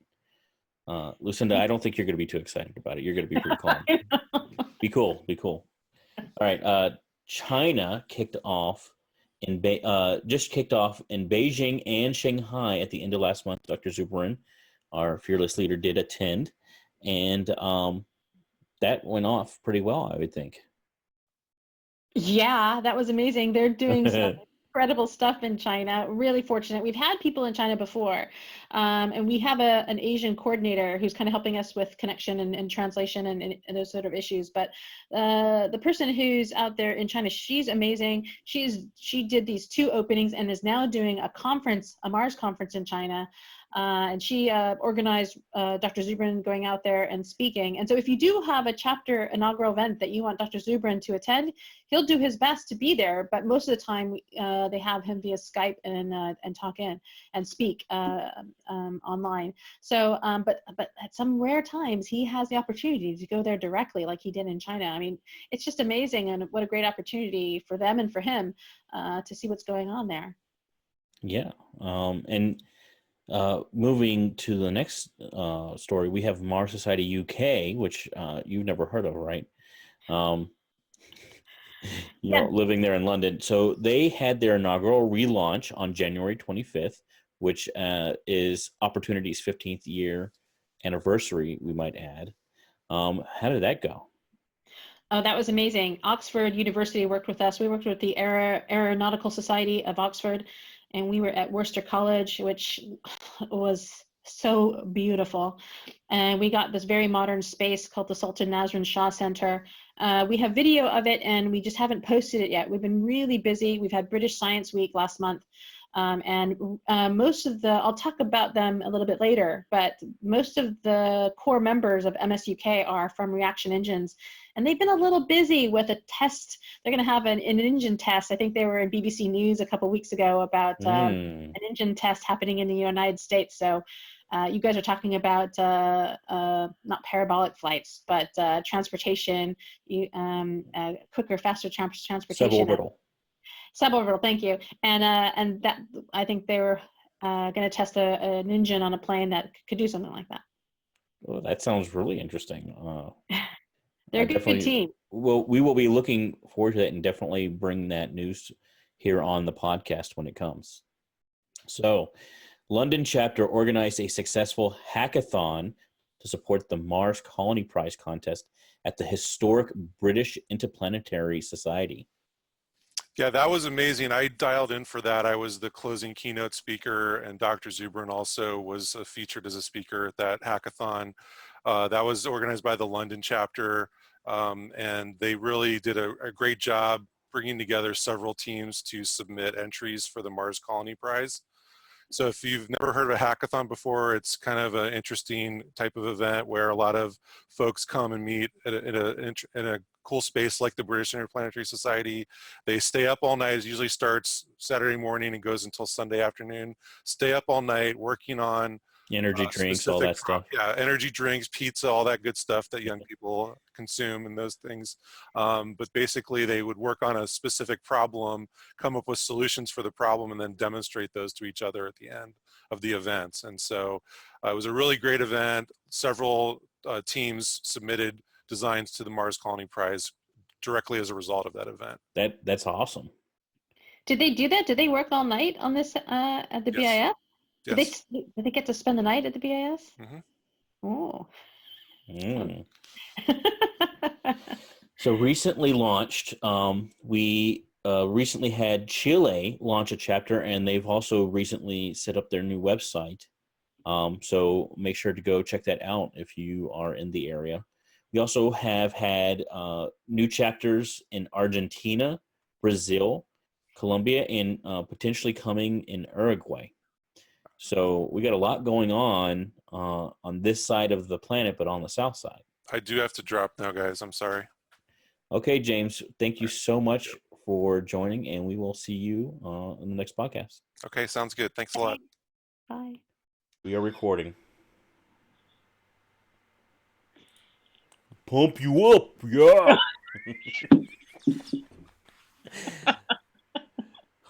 Brother, you got pumped up, yeah. Okay. So recently, we launched a chapter in Chile, and they've also launched a great new website. We also have launched chapters in Argentina, Brazil, Colombia, and potentially we got one coming in Uruguay, probably so.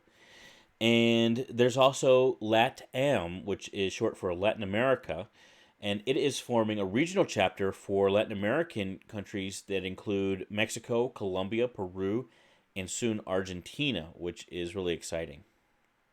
Yeah, I'm really excited that. I mean, I'm American, but I'm of Mexican descent, so it's really exciting to have Mexico participate. But LATAM's really made up of uh, crew members from MDRS, the Mars Desert Research Station, who had a crew with these other different countries, and just Mm-hmm. and when you're on a crew, one of two things can happen. One, you bond with everyone on your crew, and you just become best friends forever. You know, you do things outside of being on the hab, Or it's like the end or of a Monopoly game. or you don't get along. It's a little bit Lord of the Flies, and you just never speak to each other again. But what happened was with them was a good thing. And what you want on a space mission, to be honest, is to get along with everybody, even though you're from different places. And so they've created a Latin American chapter, which they have their own individual chapters. So they have a Mexico chapter and a Peru chapter and the Colombia chapter. Mm-hmm. And then they've collectively created LATAM to also invite other Latin American countries chapters to be involved. So Argentina will hopefully join them, and any other Latin American countries want to join them. They'll just grow bigger. And that way, they can kind of share the resources. And they're planning to have conferences in different Latin American countries, every year. So it's a great way to collaborate with like-minded countries, like speaking countries, and share the resources that you have, and also get an opportunity to travel to. I mean, this is what Humans to Mars, traveling from one planet to another. Yeah. Let's start locally, traveling from one country to another, and get to know other people. Well, and whenever you mix it up with other people, you always get new and interesting ideas that you might not have thought of otherwise. So that's where Yes, synergy happens. excellent point. Yes. Okay, so in addition, we have a chapter in Ohio, USA, and they have recently attended the Science and Engineering Expo last month, and then they also attended STEM Fest at Springboro High School last month. Wow. And they are planning on being at the Armstrong Air and Space Museum Moon Festival in Wapakoneta. I'm sorry. They plan on being at the festival in Wapakoneta, Ohio, July 19th through 21st. Our tables will include advancements in aerospace and Mars exploration, hands-on activities and handouts, a computer simulation of Mars orbiters, and a Lunt solar telescope with hydrogen alpha and calcium K blocking filters, weather dependent. It's a So lot. obviously you won't be able to look at the sun if there are clouds in the way, is No. basically what they're saying. The You filter is basically, it makes it to where when you look at the sun through a telescope, it doesn't burn your pupil out and your iris. Right, but the Ohio chapter is amazing, and they've been going for a long time. They're very active, they're very outgoing, and do really great outreach with the public. Matter of fact, we had a conference there one year in Dayton, Ohio. They created a Mars camp, which doubled our conference numbers. Wow. Which brought in family members, and Jerry Black, their president at the time, brought in industry leaders to do outreach in this. It was like a separate tent that they created that was the Mars camp. Had so many amazing interactive things that kids could do. And actually, at that conference is when that was 2010, because I published this coloring book called Exploring Mars, and we gave it away for free there to all the kids that came out. How cool. This is something I did with NASA and Cartoon Network illustrator Joseph Game, who worked on Adventure Time. Yeah, pretty cool. So that was exciting. Ohio is a fantastic chapter and very active. We're really proud of what they do. Great for them. That is cool. And I didn't know about that coloring book. That's so cool. Listen, I'm going to have to get one for my... Do you have any ones I could buy for you, for my son? He's going to love that. I'm sorry. Give me your address. I'll send it to you. Okay, you got it. I'm not going to do it on the podcast, though. Not the best idea. You think you're not a stinker. All right. Seattle, and unfortunately, James isn't here any longer to talk to us about it, but he recently showed Mars VR to 250 middle school and high school girls at Seattle's Museum of Flight. And before, when we were preparing for this podcast, he was telling me that most of them were underprivileged, and he really got a lot of gratification out of helping all of these young women that are potentially going to go out there and maybe be the next person to figure out how to take pictures of black holes or who knows what else they could do. Their potential is unlimited or is limitless. So That's amazing. I don't know if you noticed, I have black hole hair. I So do. I've got Oh, look at that! It's like the Event Horizon and all the material right. accretion disk. I love it. I It's love also those. a bit of Mars, so it's You kind of got cool. accretion disk highlights, is what you got to say. Because I have a massive head. No, I'm just kidding. A massive black hole It's a head. But black hole. All the information goes in, never comes back out. That's not true at all. That's you not don't true tell at me, all. but it You give so much information just on happens this more podcast. happens more than you know, Christopher. But on a serious note, James's work with virtual reality is amazing. And you asked earlier about what it is about the Mars study. The takeaway thing is really it's making a difference for others. Ultimately, we're trying to get humans to Mars, but what our members do in their local areas as part of the chapters, they're making a difference for others. And James is an example of that in working with underprivileged students and working with girls to inspire them to take on engineering and science, STEM education. Excellent work. Well done. Indeed. Okay, so Glenn Scott is the redeveloping Mars Society Canada. They've recently put a spiffy new website, and talking about this with you before. You were saying something about how he's putting together a whole thing where, from Vancouver to Montreal and everywhere in between, you'll be able to get together online. Yeah, so we had a Canadian chapter before. They're very, very strong and very active. They helped us with Flashline Mars, Arctic Research Station, and fantastic. But of course, things change. People fall out, people move on, have their busy lives. And of course, now, Canada's quite big and spread out, and Mm-hmm. it's hard to get everyone to meet in one place. So yeah, he's created this. It is a beautiful website and an opportunity for people in Canada to create an online virtual chapter and to Mm-hmm. collaborate and get things done. And it's a great opportunity for people to get to know each other. Some people live in really remote places, like the Flashline Arctic Research Station is a very, very remote place in the Canadian high Arctic. Yeah, So maybe someone from there could join this Canadian online chapter, which is cool. that's so Thank you. cool. All right, Italy. So, talk about a really cool thing. They're hosting a series of talks in several cities up and down the country of Italy, and they're going to have special guest Dr. Robert Zubrin. These meetings will be happening May 6th through 10th.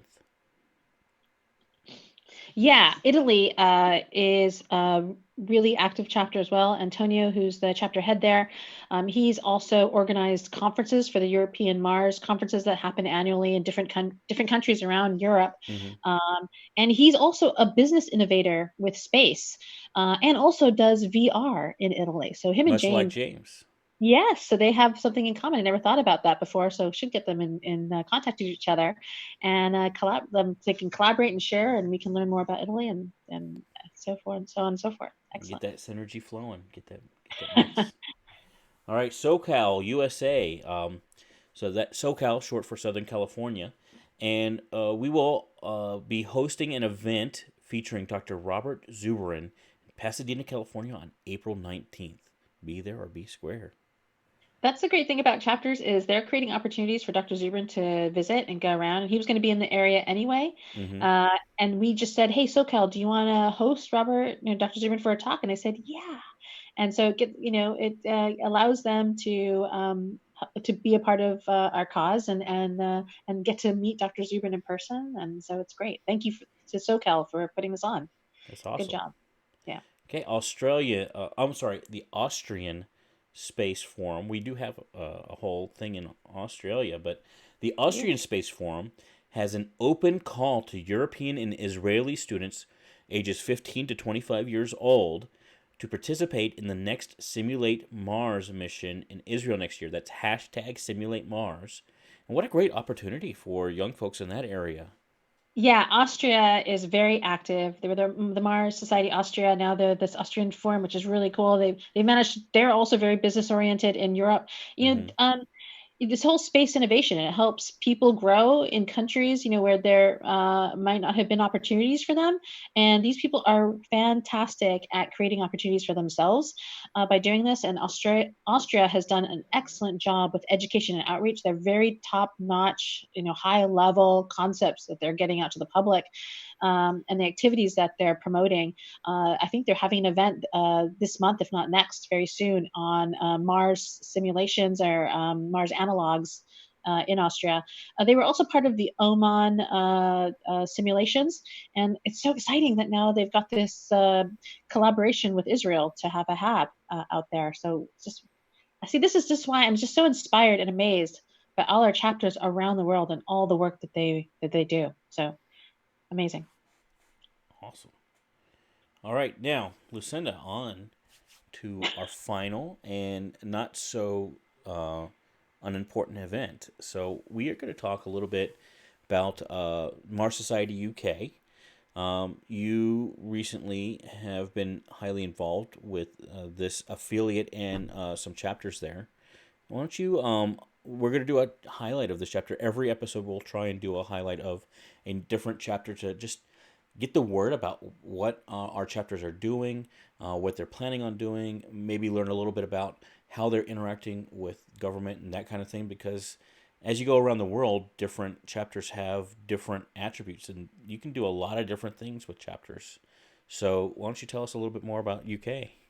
Yeah, so in addition to all the things that keep my life busy, all the hats that I wear, I'm also the vice president of the newly relaunched Mars Society United Kingdom. And Yay! thank you very much.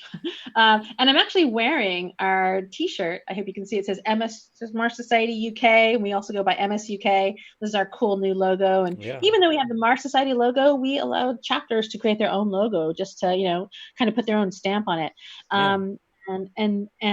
So the Mars Society UK has been around for a very long time. Matter of fact, I've heard a rumor that their chapter was the very first chapter that was active and created and doing things before any chapter in the world, before the United States chapters started going. And I wish James was still on the call so we could hear if that was true or not. I don't know if he knows. Well, I'll ask him another time. And so the Mars Society UK was really active initially from the foundation, from the get-go. And people get busy. We've had different presidents. Sometimes chapters, just don't have that momentum that keep going. So they've been a bit quiet for a while. I moved here in the United Kingdom in 2013, and I wasn't sure the lay of the land, who's in charge. I'm from America, so as the Mars Society U.S. executive director, I start chapters all over the world, but I don't control them. I don't govern them. I don't tell them what to do. They're completely autonomous from the USA. And we're just here to support them and get them going because we're the headquarters. So Dr. Zubrin's there, and they're all inspired about him and want to have him participate. But as far as starting a chapter in your country, that has to go by the government you live in, and the country, and the rules and the laws. However you want to create your chapter, whether it's with as a business or non-profit, whatever you want to do, however that works for you. In the United Kingdom, we started a business initially, and we're going to move that into being a charitable organization. So we are working towards nonprofit status. And we're doing that because we want to, of course, do a lot of activities and fund a lot of maybe research. We're interested in projects like CubeSats, balloon launches, and maybe some rocket launches for education and outreach, obviously. So wait. Y'all are gonna maybe do rocket launches? Well, more on a smaller scale. No, but I mean, listen to this. The core team we have for the Mars Society United Kingdom come from a rocket company. They're from Really? yes, they're from Reaction Engines Limited in Oxford, based at Cullum's Science Center. They're 20 something, and half of them are female engineers and scientists. They're a fantastic young That's so group, cool. they are very eager. We had our inaugural event. Here's what they made happen at the at Oxford, at the University of Oxford, Worcester College, which is an amazing place to be. I mean, it's not Hogwarts, but it kind of has that magical feeling. The grounds are gorgeous. And then we were at the Sultan Nasrun Shah Center, which is this very modern. You love architecture. I should show you this. It's incredible. It's actually, it feels very. It has like this 70s vibe, but this spacey, space odyssey kind of 70s vibe. It's so beautiful and ethereal, and we were so privileged. You got to send me pictures. We'll post it. We'll put it right here on the. They're probably our audience is looking at it right now. I don't see it, but they do. It's inspiring in itself. And we had an ESA representative there talking to us about what's going on. European Space Agency. Thank you for that. And we had Alan Bond there, the founder of Reaction Engines, also speak. We had Robert Zubrin. He was there via the lovely internet, online Skyped with us. And one thing that we're going to be doing this year that the United Kingdom happily is going to take on. I don't know if I mentioned, European Mars conferences all over Europe. Uh-huh. Well, we're doing it in England this year. What? Yeah. How exciting is that? So sweet. Yeah, so I think last year it was in Switzerland, and then before that it's in Italy. Sometimes it's in Poland. So depending on where our chapters are in Europe, and we have Germany and France, it could be in any of those different countries. And this year we were nominated to have the European Mars Conference 2019, and we have been able to get it. This is my first announcement for EMC 19. Okay, you heard it here first, folks.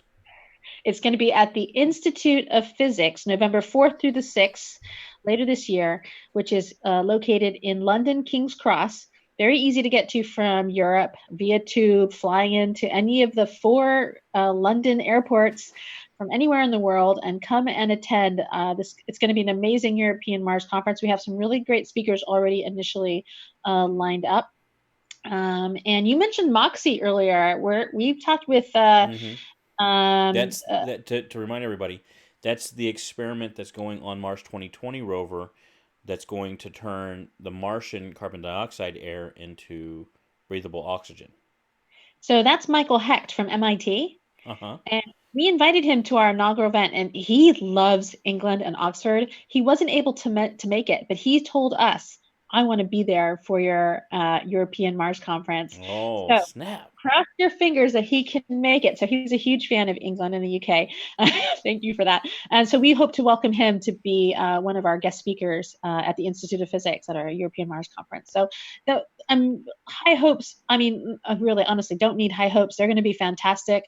They're a very intelligent, eager, active bunch, like most of our members that are chapters around the world. They're going to do amazing things here. That's really impressive to hear. So y'all have a lot going on, and y'all have only really relaunched. What was it, like 3 weeks ago, 2 weeks ago, something like that?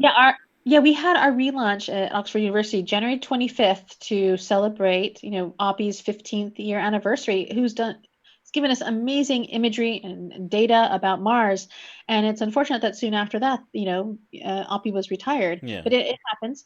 But we were really excited to kind of share that anniversary with Opportunity and cool. and celebrate and acknowledge all the work that Opportunity has done for us. Awesome. All right, so I think that's it for our show. First one is in the books. Yeah. What about NorCal? Oh, we got to talk about NorCal. Yes, please. So, that's right. I'm sorry. I apologize. That's okay. Forgive me. What time is it? Yeah. NorCal. So we have, besides working at the UK recently, you originally were here in America, and you I guess still are part of the NorCal chapter. Is that correct? Yeah, I'm not as active as I'd like to, but I consider myself definitely a member of NorCal Mars Society that's located in Mountain View, California, Silicon Valley, which is where I'm from. Okay. And they're situated between NASA Ames and Google and Facebook and all those other Silicon Valley tech companies. And we were lucky enough, NorCal's incredibly active. They're the guys and girls who actually redo our simulation suits for MDRS.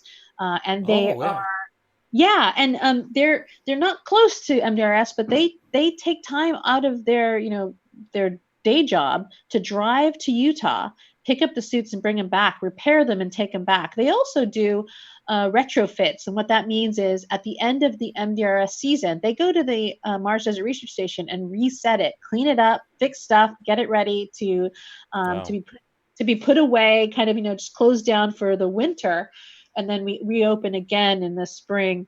Oh, sorry, that's wrong. So they close it down in May. Sorry, for the summer, right? Because it's Okay. too hot in the desert. Yeah, It's usually yeah. hot simulations, and then we open up sometime in the autumn and the fall.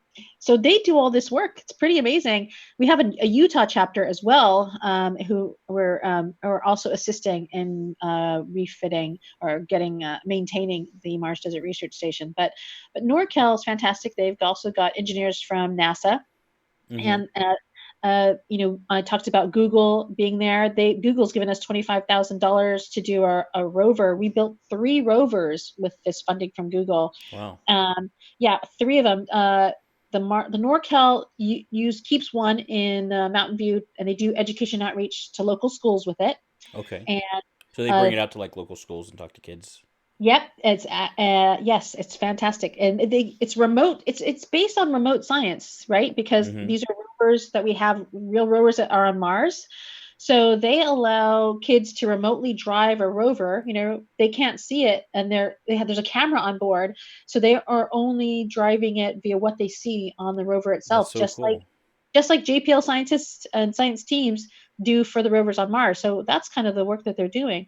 Another one, when I worked at NASA Ames, I deployed at MDRS in 2011. I was a crew member, the teleroboticist engineer for Crew 97, and I deployed successfully Sandstorm rover, who lived with the Mars crews for a very long time.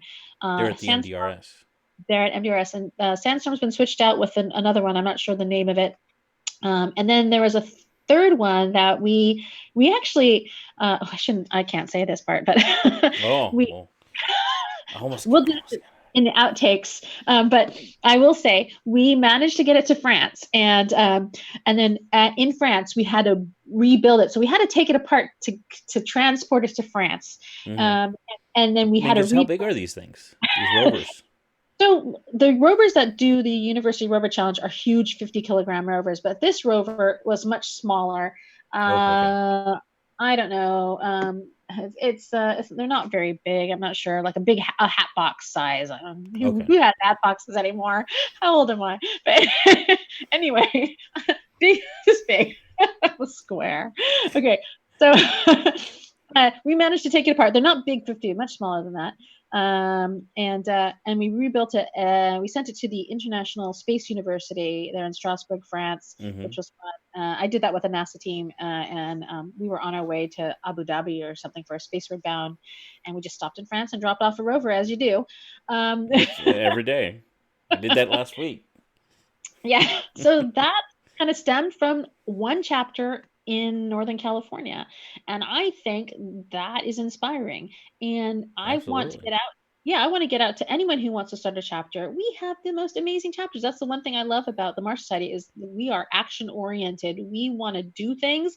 We talk about them, but we want to do things most of all, and I think we want to make a difference for others.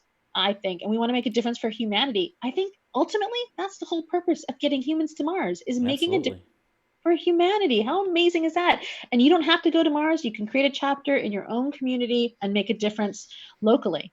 So, if you want to become a member of the Mars Society or volunteer for the Mars Society, or better yet, start a chapter for the Mars Society, how would one go about this, Lucinda? Well, you could go to the Mars Society website. I wish I'd had the URL, which will MarsSociety.org. well, the one directly to chapters. We actually have a form you fill out, and Okay. that goes directly to me and Nora, who's our director of chapters, Nora Hovey. She's an amazing person. You know her. You can vouch Absolutely. One of my how favorite people in the world. yeah, how wonderful she is. She's so supportive. She's so helpful. And she also helps us create chapters all over the world. I think she's working on the Uruguay chapter right now. We get every time we're also working on a new South Asia chapter right now that I know that her and I are both wanting to get off the ground. They're very eager. Mm-hmm. they're the group of engineers who created the India Rover Challenge, and now they're interested in going big, going strong, creating a local chapter for their community for South Asia. Pretty amazing. That is pretty amazing. Yeah. All right. Well, we'll make sure to have links to all of that in the description, so don't you worry about that. And I think this time for real is a wrap. Do we have anything else to say? Did I talk about my black hole hair and how cool it was? You did, and yes, it is very cool. I Show it off, girl. Show it off. I wish I had the hair to show off. So you know how important we didn't talk about the black hole, but I think it's so important to talk about. I mean, go ahead. Say your piece. Okay, thank you. So, I mean, working at the Royal Astronomical Society in London, we're going to be 200 years old next year in 2020. But I was hired on to celebrate 2019, which is a 100-year anniversary of Eddington's expedition to Principe, where he observed a solar eclipse that gathered evidence. Yeah, gathered evidence to prove Einstein's theory of general relativity 100 years ago, November 1919. And so this black hole, still more evidence to Einstein to talk about what an amazing physicist, rock star he was. I didn't realize that convergence of anniversary. I mean, it's arbitrary on some level, but that's so cool that 100 years ago they did that to prove relativity. Now we got the picture of the black hole that was predicted by Einstein's theory, but now we have pictures of it. That's so cool. Exactly, and it's just an amazing time to be alive, I think, and to be a part of all this. And I think 100 years goes by really fast. I mean, that expedition that the RAS funded actually made that data that was retrieved from that made Einstein a household name. Yeah. I mean, what do you say? That's why we know who he is, right? That's right. That made him famous. The theory of general relativity is it should be important to everyone. Everyone should know what it's about. And we're going to celebrate that and him this year, and the Eddington expedition and the black hole. And I think that's why I got my haircut. Well, I like it. Okay, well, that's a wrap on our very first episode. We made it. Yay! And thank you guys so much for watching and listening to us. If you are interested, we will be doing another episode every 2 weeks. Will be our cadence, so look back here in 2 weeks from today, and we will be back with another episode. We want to thank James so much for being a part of this podcast earlier in the episode before he had to unfortunately leave for real life getting in the way. And then, of course, Lucinda, thank you so much for being here. You and James made it so easy for me. All I had to do was, show up and look pretty. My pleasure. And this is real life, by the way. This is real life. What's happening right now? Well, fair enough. Well, I should say his day job that pays the bills. Yeah, I know. And I just, James, I know James loves it and I love it that we're a grassroots organization, no budget really. And we love and appreciate the people who take their time to be here and to make Mars Society what it is today. Indeed. All right, so this is our first episode, and so I know it's only going to get better from here. We are just starting out, so we would really appreciate it if you would please like, subscribe, comment, and share this with all of your friends on your favorite social media platform. You can also visit us at www.marstalk.org. That's marstalk.org. You can also find us on YouTube and on the Mars Society's channel, which is youtube.com/The Mars Society. TheMarsSociety.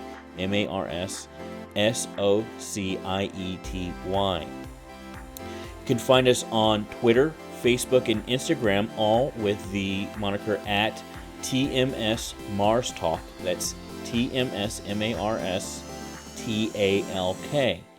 We will be on LinkedIn as well, linkedin.com/showcase/Mars-talk.